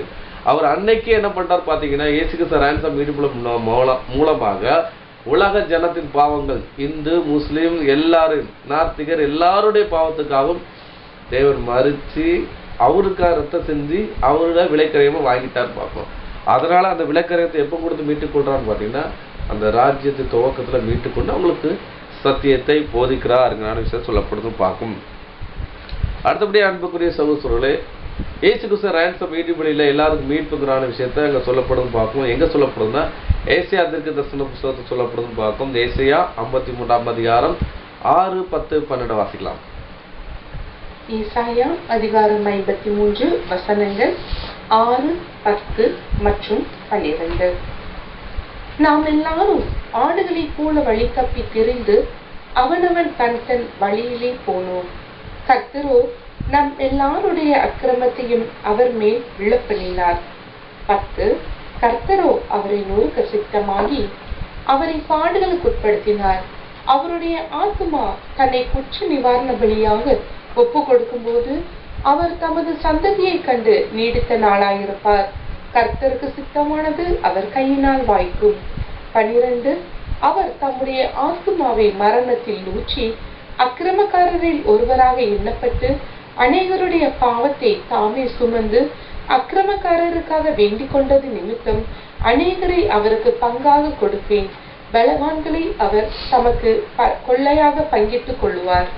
போதும் பார்க்கும். இங்க என்ன சொல்றாரு? நம்முடைய மீதல் நிமித்தம் அவர் காயப்பட்டார், நம்முடைய அக்கிரமத்த நிமித்தம் அவர் நொறுக்கப்பட்டார், நமக்கு சமாதானம் உண்டு பண்ணி ஆக்கினை அவர் மேல் வந்தது, அவருடைய தழும்பெல்லாம் நமக்கு குணமாயினோம். அப்புறம் நம்மளுடைய சமாதானத்தை உண்டு பண்ணி ஆக்கினை அவர் மேல் வந்தது இருக்கு. அப்போ வந்துட்டு என்ன பண்றா பாத்தீங்கன்னா அவர் வந்துட்டு அவருக்கான விஷயம் சொல்லப்படுதுன்னு பார்க்கும். அதனால அன்புக்குரிய சகோதரர்களே, அது பாத்தீங்கன்னா நம்ம மீதலுக்காக அவர் காயப்பட்டார், நம்ம அக்கிரம நிமித்தம் நொறுக்கப்பட்டார். அப்போ எல்லா உலகத்தின் பாவத்தினுடைய எல்லாத்துக்காக தான் நொறுக்கப்பட்டார், எல்லாருடைய அக்கிரமத்துக்காக தான் நொறுக்கப்பட்டார். அங்க வந்துட்டு பாத்தீங்கன்னா எரேமியால சொல்லப்பட்ட போது அங்க அந்த அக்கிரமம் நிவர்த்தி பண்ற விஷயத்தை அடையாளப்படுத்தும் பார்க்கும். அதுக்கப்புறம் பாத்தீங்கன்னா கர்த்தரோ நொறுக்க சித்தமாக்கி அவரை எல்லா பாடுகளுக்கு உட்படுத்தி அவருடைய ஆத்மாவை தன்னுடைய குற்ற நிவாரண பலியாக ஒப்பு கொடுக்கும் போது அப்போ வந்துட்டு படிச்சது எல்லாரும் ஆதாமினுடைய பாவத்துக்கு பரிகாரமாக என்ன பண்ற பார்த்த குற்ற நிவாரண பலியாக பாவத்துக்கு பரிகாரமாக என்ன பண்ற பார்த்த இயேசு கிறிஸ்து ரத்தம் சிந்தப்படுது. சிந்தப்பட்டு ஒப்பு கொடுக்கும் போது அவர் தனது சந்ததியை கண்டு நீடித்த நாளாக இருப்பார்கள் என்று கர்த்தருக்கு சித்தமா ஒரு கையில வாய்ச்சிட்டு இருக்காரு. அவர் சந்ததியை கண்டு அப்படின்னா ஒன்று சபையையும் கண்டு, இன்னொன்று பார்த்தீங்கன்னா அந்த என்னன்னா அதுக்கப்புறம் பார்த்தீங்கன்னா அதை யாருன்னு பார்த்தீங்கன்னா உலக ஜனங்கள் பார்க்கும். அப்போ பார்த்தீங்கன்னா தேவனுக்கு 2 குமாரன் இருக்கான்னு பார்க்க, ஒன்று இளைய குமாரன், ஒன்று மூத்த குமாரன் இருக்கும். இந்த இளைய குமார் யாருன்னா பாவத்தோட துன்மார்க்கம் ஜீவிச்சோன்னு பார்க்க, இவங்களும் குமாரன் தான், இவங்களும் தேவனுடைய சந்தி தான். இவங்களையும் கண்டு மனதுருகி தான் என்ன பண்றாரு, இவங்களுக்கும் என் தேவன் ரத்தம் செஞ்சிருக்கிறார் பார்ப்போம். அடுத்தபடியாக சொல்றாரு, அவர் தம்முடைய ஆத்துமாவை மரணத்திலிருந்து ஊற்றி அக்கிரமக்காரன் ஒருவரை எண்ணப்பட்டு அநேகருடைய பாவத்தை அவர் சுமந்து என்றிருக்கு. அநேகருங்கிற விஷயம் சொல்ல போச்சுன்னா இங்க சபையும் இங்க உள்ள வந்துருது, உலக ஜனங்கள் உள்ள வந்துட்டு பார்க்கணும். இங்க சபைக்காக மட்டுமல்ல, உலகத்தின் பாவங்களும் சுமந்து தீர்க்க தேவ ஆட்டுக்குட்டியாக இங்க சபை வந்துட்டு உலக ஜனங்கள் பார்க்கும். இந்த சபை எங்க தான் இருக்குன்னு பாத்தீங்கன்னா உலகத்துக்குள்ள தான் இருக்கு. அந்த உலகத்துல இருந்து அவர் வேறு பிடிக்க பார்க்கணும். அவங்களுக்காக நினைச்சாரு அவர் என்ன பண்றாருன்னா மீட்பு பொருளை அங்க செய்யலாம் பார்க்கும். அக்கிரமக்காரன் ஒருவரை எண்ணப்பட்டு அநேகரே பாவத்தை தம்மை தாம சுமந்து அக்கிரமக்காரருக்காக வேண்டிக் கொண்ட நிமித்தம் அநேகரை அவருக்கு பங்காக கொடுப்பேன் என்று பலவான்களை தமக்கு கொள்ளையாக பங்கிட்டுக் கொள்வார்கள். அப்ப பாத்தீங்கன்னா அக்கிரமக்காரர் வேண்டிக் கொண்ட நிமித்தம் அநேகரை அவருக்கு பங்காக கொடுப்பேன். அப்ப சபை வந்துகிட்டு என்ன பண்ற பார்த்தா இவங்களை ஆளுங்க பண்றக்கா என்ன ஒரு பங்காக கொடுக்கிறான்னு பார்க்கும். அவர் தமது கொள்ளையை பங்கிடுவார்கள் சொல்லப்பட்டிருக்கு. அதை தான் ஏசியால பார்த்தோம். அங்க என்ன பண்றோம் பாத்தீங்கன்னா அங்க வந்துகிட்டு முடவை நினைச்சுறாங்க பார்த்தீங்க, சப்பானி கொள்ளையாடப்படுறாங்க. அப்போ கொள்ளை பொருளை சம்பாதிக்கிறான்னு சொல்லப்பட்டு பார்க்கும். அவங்களுக்கு கிடைச்சத பாத்தீங்கன்னா வந்துட்டு அவங்களுக்கு ஒரு கொள்ளை பொருள்னா அவங்களுக்கு இந்த இனாமா கிடைக்கிற விஷயத்தை இங்க அடையாளப்படுத்துது அப்படிங்கிற விஷயம் சொல்லப்படுது பார்க்கும். கொள்ளையாகனா அங்க திருடப்படுற விஷயம் பார்க்க, இங்க சாத்தான இடத்துல இருந்து அங்க எடுத்துக்கொள்ற விஷயம் பார்க்கும். அதான் அவர் திருடனை போல வர்றான்னு பார்க்க, வந்து நம்ம நினைச்சது எடுத்துக்கொள்ற விஷயத்தை அடையாளப்படுத்துது அப்படின்னு பார்க்கும். அடுத்தபடி அன்புக்குரிய சகோதரர்களே, மீகா 7ஆம் அதிகாரம் 18ஆம் அதிகாரம் 18, 19, 20 வாசிக்கலாம். மீகா அதிகாரம் 7 வசனங்கள் 18 மற்றும் 19, 20. தமது சுதந்திரத்தில் மீதியானவர்களுடைய அக்கிரமத்தை பொறுத்து மீறுதலை மன்னிக்கிற தேவனிற்கு ஒப்பான தேவன் யார்? அவர் கிருபை செய்ய விரும்புகிறபடியால் அவர் என்றென்றைக்கும் கோபம் வையார். 19 அவர் திரும்ப நம்மேல் இறங்குவார், நம்முடைய அக்கிரமங்களை அடக்கி நம்முடைய பாவங்களை எல்லாம் சமுத்திரத்தின் ஆழங்களில் போட்டு விடுவார். 20 தேவரே, பூர்வ நாட்கள் முதல் எங்கள் பிதாக்களுக்கு ஆணையிட்ட சத்தியத்தை யாக்கோபுக்கும் கிருபையை ஆபிரகாமுக்கும் கட்டளையிடுவீராக. அப்போதும் பார்த்தோம். இங்க பாத்தீங்கன்னா அன்புக்குரிய சகோதரர்களே, இங்க என்ன சொல்லப்படும் பாத்தீங்கன்னா, தமது சுதந்திரத்தின் மீதியானவர்களை அக்கிரமத்தை பொறுத்து. அப்போதே சுதந்திரங்கிறது என்னன்னு பாத்தீங்கன்னா என்ன சொல்றோம் பாத்தீங்கன்னா, தானியல்ல சொல்லுவார், தானியலை பார்த்து சொல்லுவாரு, நீ இப்ப இளைப்பாரு, உன்னோட சுதந்திரத்தை விதத்தை எழுந்துரு அப்படின்னால விஷயத்த தானியல் 12ஆம் அதிகாரம் கடைசி வசனங்கள் சொல்லப்படும் பார்க்கணும். அப்போ ஒரு கூட்டம் ஜனங்கள் சொல்றாரு பரலோகத்துக்கு போகுது. அதான் அப்போ சொல்லி பேசுவாரு, நம்மளுடைய சுதந்திரம் எங்க வச்சுக்கப்பட்டுனா பரலோகத்தில் வைக்கப்பட்டுருக்கு. இன்னொருத்தடிச்சுட பாத்தீங்கன்னா பூமிக்குரியவன் பார்க்கும். அதுல யாரும் வந்துடுவாங்க பாத்தீங்கன்னா உலக ஜனங்களும் இஸ்ரேல் ஜனங்களும் வந்துடுவாங்க பார்க்கும். நம்ம சுதந்திரத்தில் மீதியானவர்கள் அக்கிரமத்தை பொறுத்து மீறுதலை மன்னிக்கிற தேவனுக்கு ஒப்பான தேவன் யாரு? அப்ப பாத்தீங்கன்னா மீறுதலை யார் மன்னிக்க பாத்தீங்கன்னா தேவன் பார்க்கும். உலகத்துல எல்லா தேவனும் என்ன பண்ணும் பாத்தீங்கன்னா தப்பு பண்ண தண்டிக்கும் பார்க்கும். ஆனா நம்மளுடைய தேவன் மன்னிக்கிற தேவனா இருக்கான்னு பார்க்கும். 1000 தலைமுறைக்கு இறக்க செய்கிற தேவனா இருக்கான்னு பார்க்கும். இறக்கமும் மனதுருகிறவும் மன்னிக்கிற தேவனா இருக்கிறாரு நம்முடைய தேவன் பார்க்கும். இவர் கிருபை செய்ய விரும்புகிறபடினால் அவர் என்றென்றைக்கு கோபம் வையார். அப்ப கிருபை இருக்கிறனால என்ன பண்றா பாத்தீங்கன்னா அது கோபம் வையான்னு பார்ப்போம்.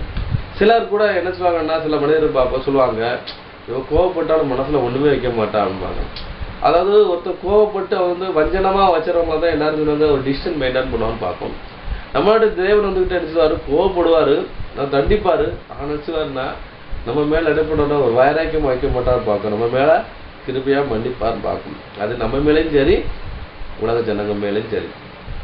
அப்போ வந்துட்டு என்ன சொல்றாரு பாத்தீங்கன்னா, சிலருக்கு சொல்றாரு, எவருடைய பாவங்களை நினையாது இருக்கோ அவன் பாக்கியவான், எவருடைய பாவங்களை மன்னிக்கப்பட்டதோ அவன் பாக்கியவான் இருக்கு. அப்போ பாத்தீங்கன்னா ரோமர்ல இருக்கு. அப்போ வந்துட்டு எவருடைய பாவங்களை மன்னிக்கிறாரு, எவருடைய பாவங்கள் நினையாது இருக்கான்னு பார்க்கும். அப்போ வந்துட்டு பாத்தீங்கன்னா அப்போ இஸ்ரேல் ஜனங்களையும் உலக ஜனங்களையும் நினைச்சாரு, அந்த பண்ணி அவர் நினைச்சாரு மன்னிக்கிற தேவனா இருக்கிறான்னு பார்க்கும். அவர் திரும்ப நம்ம மேல் இறங்குவார், நம்முடைய அக்கிரமம் எல்லாம் அடக்கி நம்முடைய பாவங்கள் எல்லாம் சமத்துவத்தை ஆழங்களை போட்டுவிடுவார். இது எப்போ நடக்கும் பாத்தீங்கன்னா இந்த ராஜ்யத்தில் நடக்கும் பார்க்கும். அதுதான் இங்க விடுதலை பெருவிழா அப்படின்னு பார்த்தோம்ல, கிராண்ட் ஜூபிலி. அந்த நேரம்லாம் வந்துட்டு பாத்தீங்கன்னா எல்லாரும் அக்கிரமும் எல்லா பாவங்களும் மன்னித்து நினைச்சதாரு அங்க அனுப்புறா பார்க்கும். அங்க பாவ நிவர்த்தி பண்ணி இவங்களோட அக்கிரமம் மன்னிக்கப்படுதுன்னு பார்க்கும். தேவரீர் பூர்வ நாளுக்கு முதல் எங்களுக்கு பிதாக்களுக்கு ஆணையிட்டார் சத்தியத்தையும் யாக்கோப்புக்கும் கிருபையையும், அதுக்கப்புறம் ஆபிரகாமுக்கும் கட்டளையிடுவாங்க என்பது. யாக்கோப்புங்கிறது இஸ்ரேல் ஜனங்களுக்கு என்ன பண்ணுவாங்க பார்த்தீங்கன்னா அந்த உலக ஜனங்க இருப்பான் பார்க்கும். இவங்களுக்கு சுவிசேஷம் எங்கன்னா யார்கிட்ட வரும்னா சீயோனிலிருந்து வேத வசனம் வரும் பார்க்கும். இங்கே வரும். ஆபிரகாமுக்கு கட்டளையிடுவாங்க. ஆபிரகாமுடைய வித்து தான் யாரும் பார்த்தீங்கன்னா இந்த யாக்கோப்புன்னு பார்க்கும். யாக்கோப்பு தான் பேரன் பார்க்கும். இவங்களுக்கு உலக இஸ்ரேல் ஜனங்களுக்கு ஒரு வாய்ப்பு கொடுக்குறான்னு பார்க்கும். அதே மாதிரி ஆபிரகாமுக்குள் யார் ஆசிரிக்கப்பட்டிருப்பாங்க, உனக்குள் பூமியின் வம்சம் எல்லாம் ஆசிரிக்கப்படப்பட்டிருக்குன்னு இருக்காங்க. அப்போ பார்த்தீங்கன்னா உனக்குள் அப்படின்னா அந்த அந்த விசுவாசத்தின் அடிப்படையில் என்ன பண்ண பார்த்தீங்கன்னா உலக சபையும் ஆசிரியக்கப்படும், உலக ஜனமும் எதுக்குள்ள வந்துடுறாங்க அப்படின்னு பார்க்கும். அந்த உனக்குள் இந்த வம்சில் யார் வந்துடுறாங்க பார்த்தீங்கன்னா இஸ்ரேல் ஜனங்களும் உலக ஜனங்களும் சேர்ந்து அங்கே வந்துடுவாங்க அப்படின்னு சொல்லப்படுறது பார்க்கும். அடுத்தபடியாக அன்புக்குரிய சகோதரர்களே, மத்தேயு சுவிசேஷம் 12ஆம் அதிகாரம் 31ஆம் வசனம் வாசிக்கலாம். மத்தேயு அதிகாரம் 12 வசனம் 32. எவனாகிலும் மனுஷகுமாரனுக்கு விரோதமான வார்த்தை சொன்னால் அது அவனுக்கு மன்னிக்கப்படும். எவனாகிலும் பரிசுத்த ஆவிக்கு விரோதமாக பேசினால் அது இம்மையிலும் மறுமையிலும் அவனுக்கு மன்னிக்கப்படுவதில்லை. சொல்ல முடியாது. எவனாகிலும் மனுஷகுமாரனுக்கு விரோதமாக வார்த்தை சொன்னால் அது மன்னிக்கப்படும். அப்போ பார்த்தீங்கன்னா இஸ்ரேல் ஜனங்களை இயேசு கிறிஸ்து சிலுவையில் இருந்தாங்க, ரொம்ப பேசினாங்க, எண்ணி நகையானாங்க. அதையெல்லாம் தேவன் மன்னிக்கிறாரு, உலக ஜன பாவங்களையும் மன்னிக்கிறாரு. எவனாயில் பரிசுத்த ஆவிக்கு விரோதமா பேசினால் இம்மையிலும் மறுமையிலும் மன்னிக்கப்படுவதில்லை. அப்போ பரிசுத்த ஆவிக்கு விரோதமா பேசணும்னா பரிசுத்த ஆவியை பேச்சு அதை துக்கப்படுத்தி அதை நஷ்டப்படுத்துறதுக்கு தான் வந்துட்டு என்ன பண்றோம், மன்னிப்பு கிடையாது. அவனுக்கு 2ஆம் மரணம் விஷயத்தை அங்க சொல்லப்படுதுன்னு பார்க்கும். அடுத்தபடியாக அன்புக்குரிய சகோதரர்களே, அதுக்கப்புறம் விடுதலையின் வருஷம் ஆகனான்னு பார்க்கும். ஜூபிலியில் விடுதலை ஆகனான்னு பார்க்கும். அது வந்து ஒரு உயிர்த்தெழுதலை ஒரு அடையாளப்படுத்துகிற விதமாக இருக்குன்னு பார்க்கும். அதை கூட படிக்கலாம். யோவான் சுவிசேஷம் 8ஆம் அதிகாரம் 34, 36 வாசிங்க. யோவான் அதிகாரம் 8 வசனங்கள் 34 மற்றும் 36. இயேசு அவர்களுக்கு பிரதியுத்தரமாக, பாவம் செய்கிறவன் எவனும் பாவத்துக்கு அடிமையாயிருக்கிறான் என்று மெய்யாகவே மெய்யாகவே உங்களுக்கு சொல்கிறேன். 36. ஆகையால் குமாரன் உங்களை விடுதலையாக்கினால் மெய்யாகவே விடுதலையாவீர்கள்.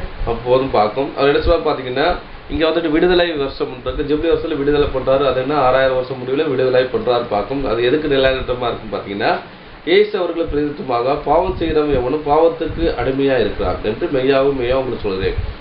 எப்படி இஸ்ரேல் ஜனங்கள்கிட்ட அந்த ஜனங்கள் அடிமையாகி ஜூபிலி வருஷத்துல விடுதலை ஆகுறாங்களோ, அதே மாதிரி இங்க பாவத்துக்கு அடிமையாகிறவங்கள என்ன பண்றாரு பார்த்தீங்கன்னா, பாவத்தை சம்பள மரணத்திலிருந்து தேவன் விடுதலை ஆகிறாரு. எப்போ கிராண்ட் ஜூபிலி போட்டு அது 6000 வருஷம் முடிவில் வராங்க. 7ஆவது நாள் ஓய்வு நாள். அதனால 7000 வருஷத்தால அந்த அங்க வராங்கன்னு பார்க்கும். சொல்லிட்டு பாரு, யார் வந்து விடுதலை பண்றாரு பார்த்தீங்கன்னா, இங்க இயேசு கிறிஸ்து தான் இங்க விடுதலை கொடுக்குறான்னு பார்க்கும். ஆகையால் குமாரன் உங்களை விடுதலை ஆக்கினால் மெய்யாக விடுதலை ஆக்குவீர்கள். அப்போ என்ன மரணத்திலேருந்து யார் தான் விடுதலை ஆக்க முடியும் பார்த்தீங்கன்னா, நம்ம ஆண்டவராகிய இயேசு தான் விடுதலை ஆக்க முடியும் பார்க்கும். அதை உலக ஜனக்கும் சபைக்கு அவர் கொடுத்து அனுப்பினார். இல்லைன்னா அதை வந்துட்டு பெற்றுக்கொள்ள தேவன் கிருபை தந்தார். அதனால சொல்லப்படுறது பார்க்கும். அடுத்தபடி அன்புக்குரிய சகோதரர்களை படிக்கலாம். எபிரேயர் 2ஆம் அதிகாரம் 10, 14, 15 வாசிக்கலாம். எபிரேயர் அதிகாரம் 2 வசனங்கள் 10, 14, 15. ஏனென்றால் தமக்காகவும் தம்மாலையும் சகலத்தையும் உண்டாக்கினவர் அநேகம் பிள்ளைகளை மகிமையில் கொண்டு வந்து சேர்க்கையில் அவருடைய இரட்சிப்பின் அதிபதியை உபத்திரவங்களினாலே பூரணப்படுத்துகிறது அவருக்கு ஏற்றதாயிருந்தது. 14. ஆதலால் பிள்ளைகள் மாம்சத்தையும் இரத்தத்தையும் உடையவர்களாயிருக்க அவரும் அவர்களைப் போல மாம்சத்தையும் இரத்தத்தையும் உடையவரானார். மரணத்துக்கு அதிகாரியாகிய பிசாசானவனை தமது மரணத்தினாலே அழிக்கும்படிக்கும். 15. ஜீவ காலமெல்லாம் மரண பயத்தினாலே அடிமைத்தனத்திற்குள்ளானவர்கள் யாவரையும் விடுதலை பண்ணும்படிக்கும் அப்படியானார். அப்போதும் பார்க்கும். அப்போ அந்த 10ஆம் சொல்லப்படுது என்ன சொல்லப்படுதுன்னா, விடுதலை குறித்து சொல்றாரு பார்க்கும். சொல்றாரு, ஏனென்றால் தமக்காகவும் தம்மாலை சகலமும் உண்டாக்கினவர் அநேக பிள்ளைகளை மகிமையில கொண்டு சேர்க்கையில் அவருடைய இரட்சிப்பின் அதிபதியை உபத்திரங்களினாலே பூர்ணப்படுத்துகிறதுக்கு அவருக்கு ஏற்றதா இருக்கிறது. ஏனெனில் தமக்காக தம்மாலை சகலமும் உண்டாக்கினவர். அப்போ அவர் வந்துட்டு இது இயேசு கிறிஸ்து தனக்கென்று எல்லாத்தையும் உண்டாகியிருக்கான்னு பார்க்கும். அப்படி உண்டாக்குனவர் என்ன பண்றா பார்த்தீங்கன்னா, அநேக பிள்ளைகள் மகிமையில கொண்டு சேர்க்கையில் முதல்ல சபை வகுப்பார் 1,40,000 பேரை இருந்தது கொண்டு சேர்க்கறதுக்காக முதலாவது அந்த ரேன்சம் யாருக்கு அப்ளை ஆகுதுன்னா சபைக்கு அப்ளை ஆகுது. ஏன்னா அவங்க தான் ரிசீவ் பண்றான்னு பார்க்கும். அதுக்கப்புறம் பார்த்தீங்கன்னா ரட்சிப்பின் அதிபதியை உபத்திரத்தினாலே பூர்ணப்படுத்துறதுக்கு அவருக்கு எச்சதா இருக்கு.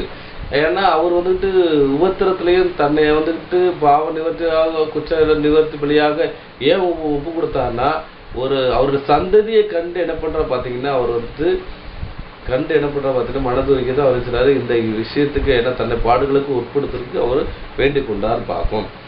அது சொல்றாரு, அதனால் பிள்ளைகள் மாம்சத்து ரத்தத்தை உடையவராகி இருக்க அவரும் தம்மை போல் மாம்சத்து ரத்தத்தை உடையவராகி மரணத்தின் அதிகாரியாய் பிசாசுல தனது மரணத்தால் அழிக்கும்படி. பாவத்தை சம்பள மரணம் யாருக்கு எங்க போச்சுன்னா ஆதாமோட சந்ததி போயிருக்கு. அந்த சந்ததியில ஆதாம் போல ஒரு சரீரம் மண்ணான சரீரத்தை தேவன் ஆண்டவராகி செய்து கொடுத்து உள்ள பூமிக்கு வந்து அந்த சரீரத்தினாலே நினைச்சாரு ஜெயத்தை பெற்றுக்கொண்டு மரணத்துல இருந்து உயிர்த்து வரான்னு பார்க்கும். அப்போ வந்து பாவத்தை சம்பள மரணம் சொல்லப்பட்டிருக்கு இங்க. அதுக்கப்புறம் இரண்டாம் மாதமாகிய ஆதாமுக்குள்ள இருந்து உயிர்ப்பிக்கப்படுறான்னு பார்ப்போம். முதலாம் மாதமாகிய அந்த ஆதாம் சந்தையில பாவத்தை சம்பள மரணம் போது, இரண்டாம் மாதமாகிய கிறிஸ்துக்கள் எல்லாரும் உயிர்ப்பிக்கப்படுறாங்க விஷயம் சொல்லப்படுது. அதுக்கப்புறம் ஜீவ காலம் எல்லாம் மரணத்தினாலே அடிமைத்தனத்துக்குள்ளானவர் யாவரும் விடுதலை பண்ணி அப்படி ஆயிடுச்சு. அப்ப இயேசு கிறிஸ்து ஏன் வந்துட்டு ஈடுபடி கொடுக்காருன்னா, எல்லாரும் மரணத்துக்குள்ள போவாங்க. அடிமைத்தனம் மரணம்ங்கிறதான ஒரு அடிமைத்தனத்துக்கு போறாங்க. அவளுக்கு விடுதலை ஆகிறதான் தேவன் இயேசு கிறிஸ்து சிந்தான்னு பார்க்கும். அப்போ பார்த்தீங்கன்னா சிந்தினான்னு பார்க்கும். அதனால அன்புக்குரிய சகோதரே, சபைக்கும் உலக ஜனத்துக்கும் நினைச்சதா பார்த்தீங்கன்னா, பாவத்து சம்பளம் மரணத்துக்குள்ள போனவங்கள தேவன் விடுதலை பண்றதுக்காக தான் ரத்த சிந்தனான்னு பார்க்கும். முதலாவது சபையை விடுதலை பண்றாரு, ரெண்டாவது உலக ஜனங்களை விடுதலை கொண்டு வர பார்க்கும். அது கிராண்ட் ஜூபிலின்னு சொல்லப்பட்ட அந்த 1000 வருஷம் முடிவில் அந்த விஷயம் நடக்கும் பார்க்கும். கடைசி நாளிலே பிரேத குழுவின் அனைவரும் அவரோட சத்தத்தை கேட்க நடக்கும். அது கடைசி நாளில் நடக்கிற நிகழ்வை இங்கே அடையாளப்படுத்துது, அவங்க விஷயம் சொல்லப்படுதுன்னு பார்க்கும். அடுத்தபடியே அன்புக்குரிய சகோதரர்களே, சகரியா 9:11 வாசிக்கலாம். சகரியா அதிகாரம் 9 வசனம் 11. உனக்கு நான் செய்வது என்னவென்றால், தண்ணீரில்லாத குழியிலே அடைப்பட்டிருக்கிற உன்னுடையவர்களை நான் உன் உடன்படிக்கையின் இரத்தத்தினாலே விடுதலை பண்ணுவேன். போதும் பார்க்கும். நான் உனக்கு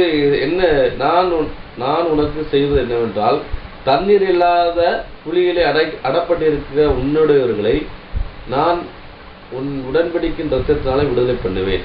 இது யார் சொல்றாரு பார்த்தா, பிதாவாகிய தேவன் இயேசு கிறிஸ்து சொன்ன மாதிரி இங்கே சொல்லப்பட்டுன்னு பார்க்கும்.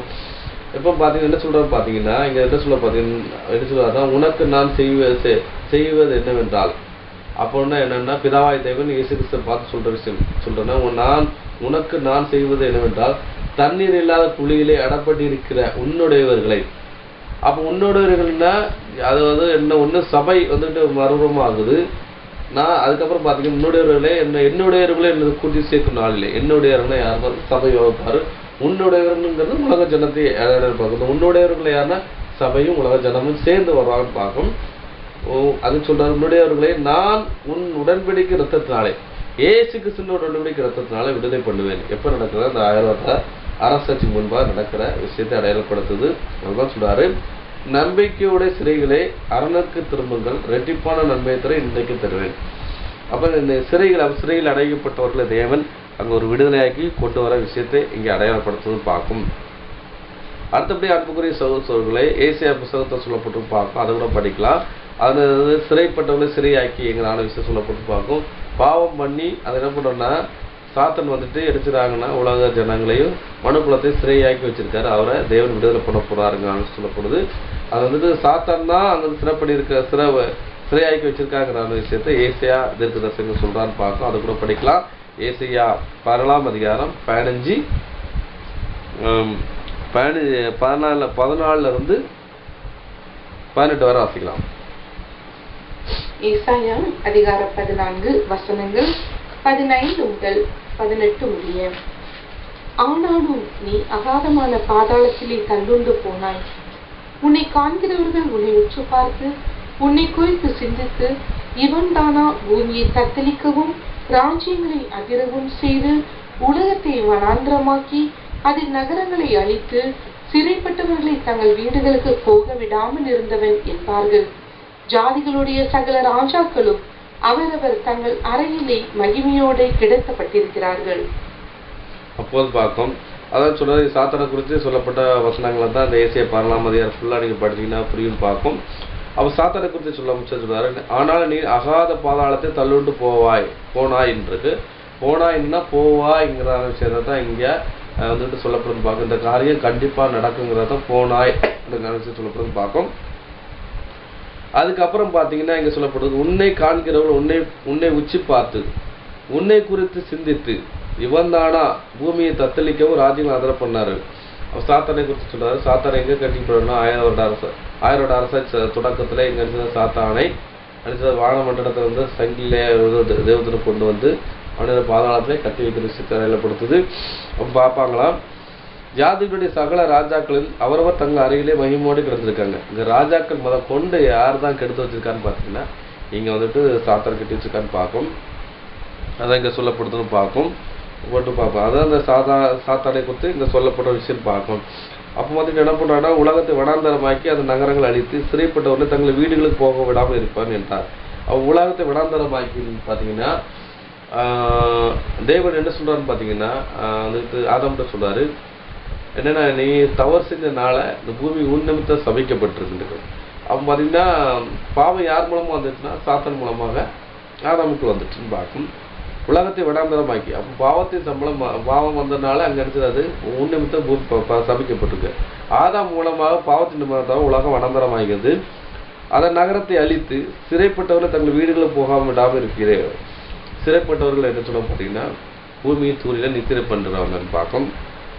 அவர்களை வந்துட்டு வீடுகளின் பார்க்க, வீடுங்கிறது ராஜ்யத்தை பார்க்கும், அந்த ராஜ்யத்துக்கு போகாமல் பண்ணி வச்சிருக்க, ஆனாலும் ஒரு நாள் விடுதலையாகி போவாங்க அப்படிங்கிற விஷயத்தை அங்கே சொல்லப்படுறது பார்க்கும். அடுத்தபடி அன்புக்குரிய சகோதரர்களே, அங்கே விடுதலை பண்ணுற விஷயத்தை பார்க்கும். யோவான் 5ஆம் அதிகாரம் 21, அதுக்கப்புறம் பார்த்தா 25 முதல் 29 வசனம் வாசிக்கலாம். யோவான் அதிகாரம் 5 வசனங்கள் 21 மற்றும் 25 முதல் 29 முடிய. பிதாவானவர் மரித்தோரை எழுப்பி உயிர்ப்பிக்கிறது போல குமாரனும் தமக்கு சித்தமானவர்களை உயிர்ப்பிக்கிறார். 25 மரித்தோர் தேவகுமாரனுடைய சத்தத்தை கேட்கும் காலம் வரும், அது இப்பொழுதே வந்திருக்கிறது, அதை கேட்கிறவர்கள் பிழைப்பார்கள் என்று மெய்யாகவே மெய்யாகவே உங்களுக்கு சொல்லுகிறேன். ஏனெனில் பிதாவானவர் தம்மில் தாமே ஜீவனுடையவராய் இருக்கிறது போல குமாரனும் தம்மில் தாமே ஜீவனுடையவராய் இருக்கும்படி அருள் செய்திருக்கிறார். அவர் மனுஷகுமாரனாய் இருக்கிறபடியால் நியாய தீர்ப்பு செய்யும்படிக்கு அதிகாரத்தையும் அவருக்கு கொடுத்திருக்கிறார். இதை குறித்து நீங்கள் ஆச்சரியப்பட வேண்டாம். ஏனென்றால் பிரேத குழிகளில் உள்ள அனைவரும் அவருடைய சத்தத்தை கேட்கும் காலம் வரும். அப்பொழுது நன்மை செய்தவர்கள் ஜீவனை அடையும்படி எழுந்திருக்கிறவர்களாகவும் தீமை செய்தவர்கள் ஆக்கினையை அடையும்படி எழுந்திருக்கிறவர்களாகவும் புறப்படுவார்கள். போதும் பார்க்கும். இங்க என்ன சொல்ற பாத்தீங்கன்னா, பிதாவானவரை மரித்தோரை எழுப்பி உயிர்ப்பிக்கிற போல குமாரன் தமக்கு சித்தமான உயிர்ப்பிக்கிறான் இருக்கும். அப்ப பிதாவாயனார் யாராவது முதல்ல சிருஷ்டித்தார் பாத்தீங்கன்னா, நம்ம ஆண்டவரை தான் சிருஷ்டிக்கிறாரு. இயேசு கிறிஸ்து மூலமாக தான் சகலத்தையும் சிருஷ்டிக்கிறான்னு பார்க்கணும். அதே மாதிரி பிதாவானவர் யாரதான் முதல்ல உயிர்ப்பிக்கிறான்னு பார்த்தீங்கன்னா, இங்கே ஆண்டவராக இயேசு கிறிஸ்து உயிர்த்திருக்கிறார். அதே மாதிரி ஆண்டவராக இயேசு கிறிஸ்து என்ன பண்ணுறாரு பார்த்தீங்கன்னா, உலக ஜனங்களை எல்லாத்தையும் உயிர்ப்பிக்கிற வேலை யார் தான் பண்ண போகிறான்னு பார்த்தீங்கன்னா, இங்கே வந்துட்டு இயேசு கிறிஸ்து பண்ணுறான்னு பார்க்கும். சொல்லிட்டு சொல்றாரு, மரித்தோர் தேவனுடைய சத்தத்தை கேட்க காலம் வரும், அது இப்பொழுது வந்திருக்குது, அதை கேட்கிற பிழைப்பார் என்று உங்களுக்கு சொல்கிறேன். அப்போ மரித்தோர் வந்துட்டு தேவனுடைய சத்தத்தை கேட்க காலம் வரும். அப்போ வந்துட்டு அப்போ வந்து அவங்க பிழைப்பான்னு பார்க்கும். அந்த மனுஷன் தான் யார் பார்த்தீங்கன்னா, என்னோட சத்தத்தை கேட்டிங்கன்னா நீங்கள் ஜீவனுக்குள்ள போகணும்னு பார்க்கும். இப்போ கடைசி நாளில் நான் வந்துட்டு எழுப்புவேன், அப்போ வந்துட்டு கேட்குறவன் வந்துக்கிட்டு ஜீவனுக்கு வருவான். அதே மாதிரி நீங்கள் என்னோட சத்தத்தை கேட்டிங்கன்னா நித்திய ஜீவனை இப்பவுமே நீங்கள் வச்சுக்கொள்றீங்க அப்படிங்கிற விஷயத்த அவர் சொல்றாரு பார்க்கும். ஏனெனில் பிதாவான தம்மை தாமே ஜீவனுடைய இருக்கிறது போல குமாரனும் தம்மை தாமே ஜீவனுடைய இருக்க அருள் செய்கிறார். அப்போ பிதாவாய தேவனுக்கு அழிவில்லைன்னு பார்க்கும். அதே அழிவில்லாமையா யார் கொடுத்தானா குமாரன் கொடுத்துருக்காரு. அதே விஷயத்தை யார் கொடுக்கா பார்த்தீங்கன்னா குமாரன் சபை கொடுக்காரு. அதே மாதிரி உலக ஜனத்தில் கொடுப்பான்னு பார்க்கும். அதான் கொடுக்காரு பார்க்கும். அதனால என்ன பண்றான்னு பார்த்தீங்கன்னா, அவர் மனுஷகுமாரா இருக்க அப்படின்னால் நியாய தீர்ப்பு செய்யும் அதிகாரம் அவருக்கு கொடுக்கப்பட்டிருக்குது. இதை குறித்து நீங்கள் ஆச்சரியப்பட வேண்டாம். ஏனெனில் பிரேத குழிகள் அனைவரும் அவருடைய சத்தத்தை கேட்க காலம் வரும் அப்படின்னு சொல்றாரு. அப்ப பார்த்தீங்கன்னா பிரேத குழிகள் அனைவரும் அவருடைய சத்தத்தை கேட்க காலம் வரும். அப்போ எல்லாருமே நினைச்சாங்க வருவாங்க. 4 விஷயம் சொல்லப்படுறதாகும். இது எப்போ நடக்கும்? அந்த 4 விஷயத்தை சொல்லப்படும் பார்த்தீங்கன்னா, அன்புக்குரிய சகோதரர்களே, யோவான் 6ஆம் அதிகாரம் 39-40 சொல்ல முடியல. அவர் எனக்கு தந்தவில்லை ஒன்றையும் நான் இழந்து போகாமல் கடைசி நாளில் அவனை எழுப்புவதே என்னை அனுப்புகிற பிதாவுக்கு சித்தமாகிறது. குமாரனை கண்டு அவனத்தை விசுவாசிக்கிற எவனோ அவன் நித்திய ஜீவனை அடைவதும் நான் அவனை கடைசி நாள் எழுப்பதும் என்னை அனுப்புவதற்கு சித்தமாக இருக்கிறது. அப்போ உயிர்த்தெழுதல் எப்போ நடக்கும் பார்த்தீங்கன்னா, கடைசி நாளிலே. அப்போ கடைசி நாள்னா 6000 வருஷம் முடிவிலே நடக்கிற சம்பவம் தான் அங்கே சொல்லப்படுதுன்னு பார்க்கும். சில வேத மாணவர்கள் என்ன சொல்றாங்க, 1874 நினைச்சுறாங்க உயிர்த்தெழுதல் நடந்துட்டுன்னு சொல்றாங்க. ஆனால் அது கடைசி நாள் கிடையாது. இன்னைக்கு என்ன உலக மக்கள் இங்கே வச்சுட்டு இருக்காங்க, உலக ராஜ்யங்கள் இருக்குன்னு பார்க்கும். உலக ராஜ்யங்களை கவிழ்த்து தான் தேவ ராஜ்யம் பூமி ஸ்தாபிக்கப்படுது. அதுக்கு முன்னாடி உயிர்த்தெழுதல ஜனங்கள் வருவாங்க என்கிற விஷயம் சொல்லப்படுதுன்னு பார்க்கும். அடுத்தபடியே அன்புக்குரிய சகோதரர்களே, அவன் பார்த்தீங்கன்னா பூமி தட்டுக்கு கனியை தரும்னு பார்க்கும். அவன் பார்த்தீங்கன்னா எப்படி வந்துட்டு அந்த 3 வருஷம் பலனை என்ன பண்ணுறோம் பார்த்தீங்கன்னா, அங்கே வந்துட்டு ஜனங்களை கொடுக்காம பார்க்குறாங்க. விதைப்பு அங்கே விதைக்கிறது கிடையாது, அறுக்கிறது கிடையாது பார்க்கும். அதுக்கு முன்னாடியே என்ன பண்ணுறா பார்த்தீங்கன்னா, அவங்களுக்கு ஒரு பெரிய ஒரு பலனை 6000 வருஷம் முன்னாடி கொடுத்தாருன்னு பார்க்கும். அதே மாதிரி ராஜ்யத்தில் என்ன பண்ணுறா பார்த்தீங்கன்னா, அங்கே வந்துட்டு ஒரு பெரிய ஒரு ஆசிரத்தை கொடுப்பாரு. எல்லா மக்களும் உயிர்த்தில் வர முடிச்சுன்னா அவங்களுக்கு எல்லா மக்களுக்கும் உங்களுக்கு ஒரு ஆகாரம் அவங்களுக்கு கிடைக்கப்படும்ங்கிற விஷயத்த சொல்லப்படுது பார்க்கும். அதை கூட நம்ம படிக்கலாம். சகரியா 8:11-12 வாசிக்கலாம். சகரியா அதிகாரம் 8 வசனங்கள் 11 மற்றும் 12 முடிய. இப்போது இந்த ஜனத்தில் மீதியானவர்களுக்கு நான் முந்தின நாட்களில் இருந்தது போல இருக்க மாட்டேன் என்று சேனைகளின் கர்த்தர் சொல்கிறார். 12 விதைப்பு சமாதானம் உள்ளதாயிருக்கும், திராட்சை செடி தன் கனியை தரும், பூமி தன் பலனை தரும், வானம் தன் பனியை தரும். இந்த ஜனத்தில் மீதியானவர்கள் இதையெல்லாம் சுதந்திரிக்க கட்டளையிடுவேன்.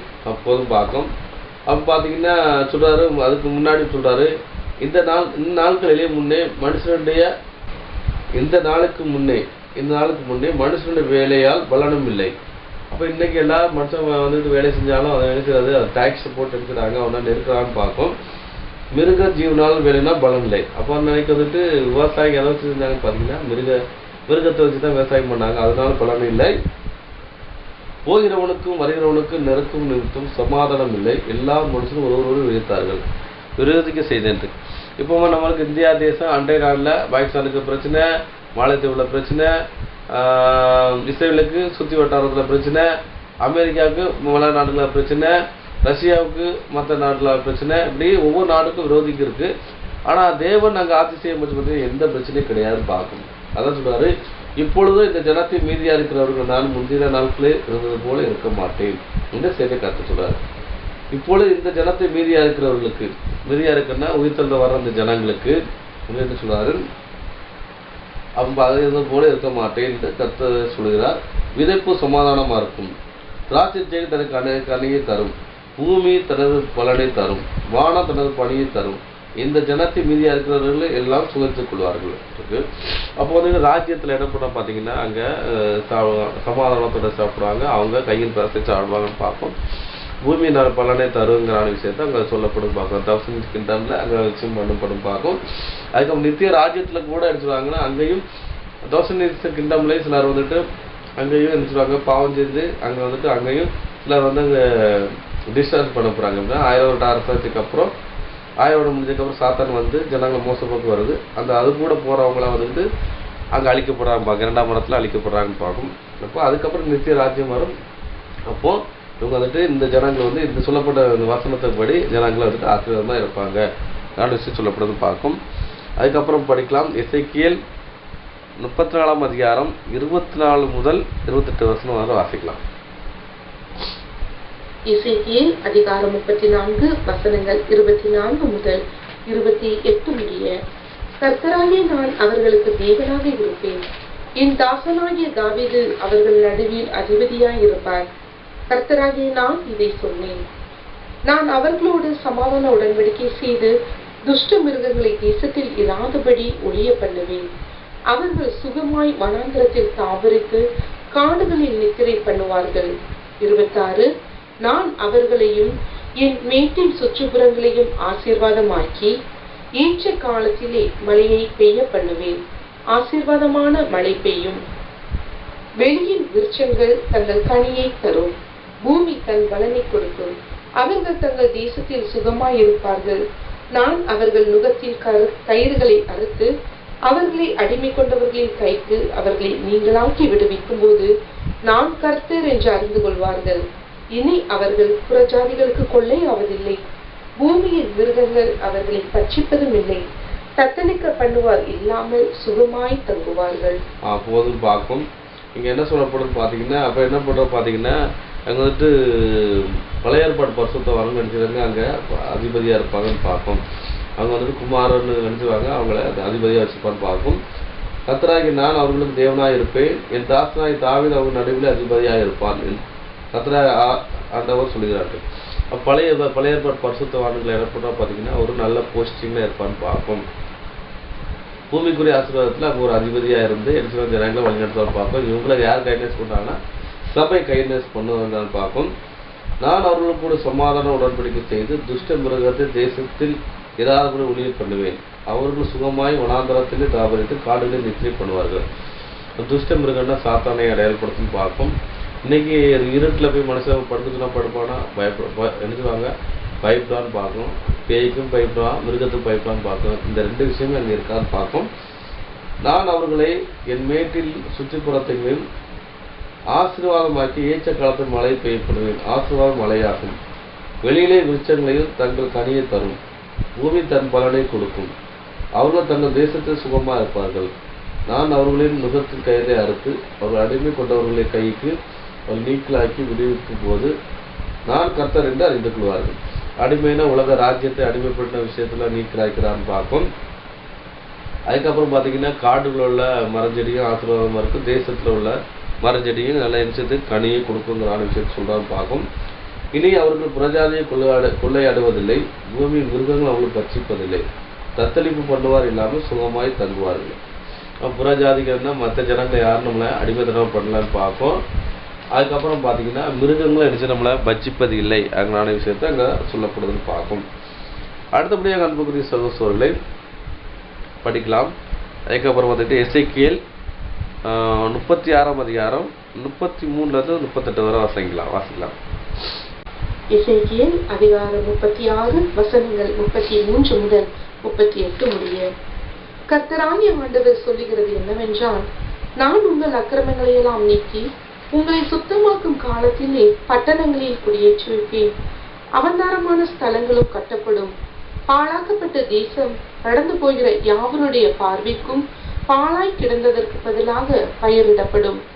பாழாய் கிடந்த தேசம் ஈரின் தோட்டத்தை போலாய் சென்றும், அவாந்தரமும் பாழும் நிர்மூலமாயிருந்த பட்டணங்கள் அரணிப்பானவைகளும் குடியேற்றப்பட்டவைகளுமாய் இருக்கிறது என்றும் சொல்லுவார்கள். கர்த்தராகிய நான் நிர்மூலமானவைகளை கட்டுகிறேன் என்றும் பாழானதை பயிர் நிலமாக்குகிறேன் என்றும் அப்பொழுது உங்களை சுற்றிலும் உள்ள மீதியான ஜாதிகள் அறிந்து கொள்வார்கள். கர்த்தராகிய நான் இதை சொன்னேன், இதை செய்வேன். கர்த்தராகிய ஆண்டவர் சொல்லுகிறது என்னவென்றால், இஸ்ரவேல் வம்சத்தாருக்காக நான் இதை அனுக்கிரகம் செய்யும்படி அவர்கள் என்னிடத்தில் விண்ணப்பம் பண்ண வேண்டும். மந்தை பெருகுகிறது போல் அவர்களில் மனிதரை பெருக பண்ணுவேன். பண்டிகை காலங்களில் எருசலேமிலே பரிசுத்த பண்ணப்பட்டு வருகிற மந்தைகள் எப்படி திரளாய் இருக்கிறதோ அப்படியே அவாந்தரமாய் இருந்த பட்டணங்கள் மனுஷரின் மந்தையால் நிரம்பியிருக்கும். அதனால் நான் கர்த்தர் என்பதை அறிந்து கொள்வார்கள் என்று சொல் என்றார். போதும் பார்க்கும். இங்க என்ன சொல்லப்படுதுன்னு பாத்தீங்கன்னா, அன்புக்குரிய சகோதரர்களே, 33ஆம் வசனத்திலிருந்து கர்த்தராகிய ஆண்டவர் என்ன சொல்லுகிறார் என்னவென்றால், நான் உங்களை அக்கிரமெல்லாம் நீக்கி உங்களை சுத்தமாக்கும் காலத்திலே பட்டணங்களை குடியேற்றிருப்பேன் இருக்காரு. அவந்தரமான ஸ்தலங்கள் கட்டப்படும் இருக்கு. அப்போ பார்த்தீங்கன்னா அக்கிரமத்தை எங்கே எப்போ மன்னிக்கிறாரு பார்த்தீங்கன்னா, ராஜ்யத்தை மன்னிக்கிறாரு.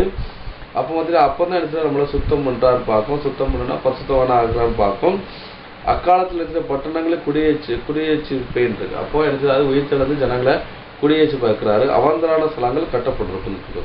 அப்போ உயிர்த்தெழுதுல வரமிச்சு பார்த்தீங்கன்னா நிறைய பேர் வரமிச்சு பார்த்தீங்கன்னா சிட்டிகளில் கம்மியாக தான் இருக்குது. ஆனால் பார்த்தீங்கன்னா சிட்டி சுற்றி நிறைய காடுகள் இருக்குது பார்த்தீங்கன்னா, அதெல்லாம் வந்துக்கிட்டு அதெல்லாம் தரைமட்டமாக்கி மனிதன் குடியிருக்கிற விதமாக நினைச்சதா பார்த்தீங்கன்னா அதை மாற்றுவார் அப்படின்னு பார்ப்போம். பாழாக்கப்பட்ட தேசம் கடந்து போகிற யாவருக்கும் பார்வைக்கு பாழா கிடைக்கிறது பல பயிரிடப்படும். அப்போ நிறைய பேர் உயிர்த்தெழுந்து வரமிச்சு பார்த்தீங்கன்னா அவங்களுக்கு ஆதாரம் கொடுக்கணும்னா நம்ம வந்துட்டு நம்ம சிட்டி அவுட் இருக்கிற காடு மேடு இருக்கிற இடங்கள் அது என்ன பண்ணப்படும் பார்த்தீங்கன்னா, அங்கே வந்துட்டு முன்செடியெல்லாம் வந்துட்டு அங்கே அழிக்கப்பட்டு அங்கே பயிரிடப்படும் பார்க்கணும். எல்லாத்துக்கும் அங்கே வந்துட்டு பார்த்தீங்கன்னா ஆகாரம் கொடுக்கறதுக்காக எல்லாமே பச்சை பசேன்னு மாற்றப்படும் பார்க்க அங்கே கொடுக்கப்படும் பார்க்கும். பாலாய் கிடந்த இந்த தேசம் ஏதேன் தோட்டத்தை போல் ஆயிடுச்சு. அவந்தரமும் பாலாய் நிர்மூலமாக இருந்த பட்டணங்களும் அரணிப்பானவைகளும் குடியேற்றப்பட்டவர்களுமாய் இருக்கிறது என்று சொல்வார்கள். அப்போ பார்த்தீங்கன்னா பாலாய் கிடந்த தேசம் ஏதேன் தோட்டத்தை போல மாறுது. அவந்தரம் பாலாய் நிர்மூலமாக்க பட்டணங்கள் அரணிப்பானவைகளும் குடியேற்றப்பட்டவர்களாக இருக்கிறது என்று சொல்வார்கள். அப்போ காடு மேடை இருக்கிற இடத்துலையும் எடுத்து பார்த்தீங்கன்னா மக்கள் உயிர்த்தெழுந்து வரமிச்சுன்னா அவங்களுக்கு வீடு வாசலை கேட்டு அவங்களுக்கு குடியேற்றி வைப்பாங்கன்னு பார்ப்போம். கர்த்தராகிய நான் நிர்மூலமானவைகளை கட்டுவேன் என்று பாலாயினதை பயிர் நிலமாக்குவேன் என்றும். அப்போ நிர்மூலம் பண்ணதை அனுப்பிட்ட பார்த்து அவர் எடுத்தது அதை மறுபடியும் கட்டுறாரு. பாலானதை பயிர் நிலமாக்குவேன் என்றும் அப்பொழுது உங்களை சுற்றியுள்ள மீதியான ஜாதிகளை அறிந்து கொள்வார்கள். கர்த்தராகிய நான் இதை சொன்னேன் என்று செய்வேன் என்று சொல்வார்கள். அப்போ இந்த மீதியான விஷயம் நீங்கள் படிக்க முடிச்சது பார்த்தீங்கன்னா, இது வந்து உயிர்த்தெழுதலுக்கு அப்புறம் நடக்கிற சம்பவம் தான் இங்கே சொல்லப்படுறது பார்க்கும். இங்கே பார்த்தீங்கன்னா மூன்றாவது உலகத்தில் அழிக்கப்படுற இடங்களை பார்த்தீங்கன்னா அங்கே வந்துட்டு அங்கே டிஸ்ட்ராயில் பண்ணப்படுது. அதுக்கப்புறம் பார்த்தீங்கன்னா அங்கே வந்துட்டு தேவன் விளைய செய்கிறான்னு பார்க்கும். அதே மாதிரி தான் ஹிரோஷிமா நாகசாக்கியில் வந்துட்டு அங்கே அணுகுண்டு வீசும் போச்சுல பல வருடங்கள் இருந்தது புல் பூண்டு கூட அந்த முளைக்கப்படலான்னு பார்க்கும். அந்த இடத்துல ரேடியேஷன் ஃபார்ம் ஆகுதுன்னு பார்க்கும். ஆனால் அந்த மூன்றாவது உலகத்தில் என்ன ரேடியேஷனாக இருந்தாலும் கூட தேவன் அதை மாற்றி அவங்களுக்கு என்ன பண்ணுறா பார்த்தீங்கன்னா அந்த தேசத்தை வந்து சுதந்திரமாக கொடுத்தான்னு பார்க்கும். கர்த்தரை ஆண்டவரை சொல்கிற என்னவென்றால், இஸ்ரேல் வம்சத்துக்காக நான் இதை அனுகிரகம் செய்தபடி அவர்கள் இரண்டத்தில் விண்ணப்பம் பண்ணப்படும். மந்தை பெருகுது போல மனிதனை பெருக பண்ணுவேன். அப்போ வந்துட்டு பார்த்தீங்கன்னா மந்தையில் ஆடு எப்படி இருக்கோ அதே மாதிரி மனிதனை உயிர்த்து வருவான்னு பார்க்கும். அதுக்கப்புறம் பார்த்தீங்கன்னா நம்ம போன பாடத்தை படித்தோம். ஏன்னா அதில் என்ன பண்ணுறோம் பார்த்தீங்கன்னா உயிர்த்ததில் என்ன பண்ணுறோம் பார்த்தீங்கன்னா அங்கே பெண் கொடுப்பதில்லை, அங்கே வந்து திருமண பந்தம் கிடையாது, அங்கே வந்துட்டு ஜனசந்தி வர்றது கிடையாதுன்னு சொல்லி படித்தோம் பார்ப்போம். அப்போ அங்கே விஷயம் இல்லைன்னு பார்க்கும். அதுக்கு பண்டிகை காலத்தில் எருசலேமிலே பரிசுத்தம் பண்ணப்பட்டு வருகிற மந்தை எப்படி திரளாக இருக்கிறதோ அப்படி அவந்தாரமாக இருக்கிற பட்டணத்தில் மனுஷர்கள் மந்தையினால் நிரப்பப்பட்டு அதனால் நான் கர்த்தர் என்று அறிந்து கொள்வார்கள் இருக்கும். அப்போ வந்துட்டு ஜனங்கள் அப்படி நிறைய வருவாங்கன்னு சொல்லப்பட்டிருக்கு. அப்போ எருசலேம்னு என்ன சொல்லுவாங்கன்னா பாவ நிவர்த்தி பண்ணுறதுக்காக பலி செலுத்துறதுக்காக வருவாங்க. அதே மாதிரி பார்த்தீங்கன்னா இங்கேயும் ஜனங்களை தேவன் வக்கரத்தை மன்னித்து உலகத்தில் கொண்டு வர முச்சுல எப்படி பண்ணால் ரீஃப்ரெஷ்ஷாக வருவாங்க. அப்போ வந்துட்டு பார்த்தீங்கன்னா அவாந்தரமாக இருக்கப்பட்டிருந்தாங்க மனுஷன் மந்தையினால் நிரப்பப்படும் இருக்கு. அப்போ உலகத்தில் இருக்கிற அவாந்தரவனே இருக்கிற இடத்துல எல்லாம் மனிதர்களே குடியிருக்கிற விஷயமா அங்கே மாத்துறாரு அப்படிங்கிற விஷயத்த சொல்றாரு பார்க்கும். கடைசியாக ஒரு வசனம் படித்து முடிக்கலாம் பார்க்கும். ஏசாயா 62ஆம் அதிகாரம் 3-12 வாசிக்கலாம். நீ கர்த்தருடைய கையில் அலங்காரமான கிரீடமும் உன் தேவனுடைய கரத்தில் ராஜமுடியுமாய் இருப்பாய்.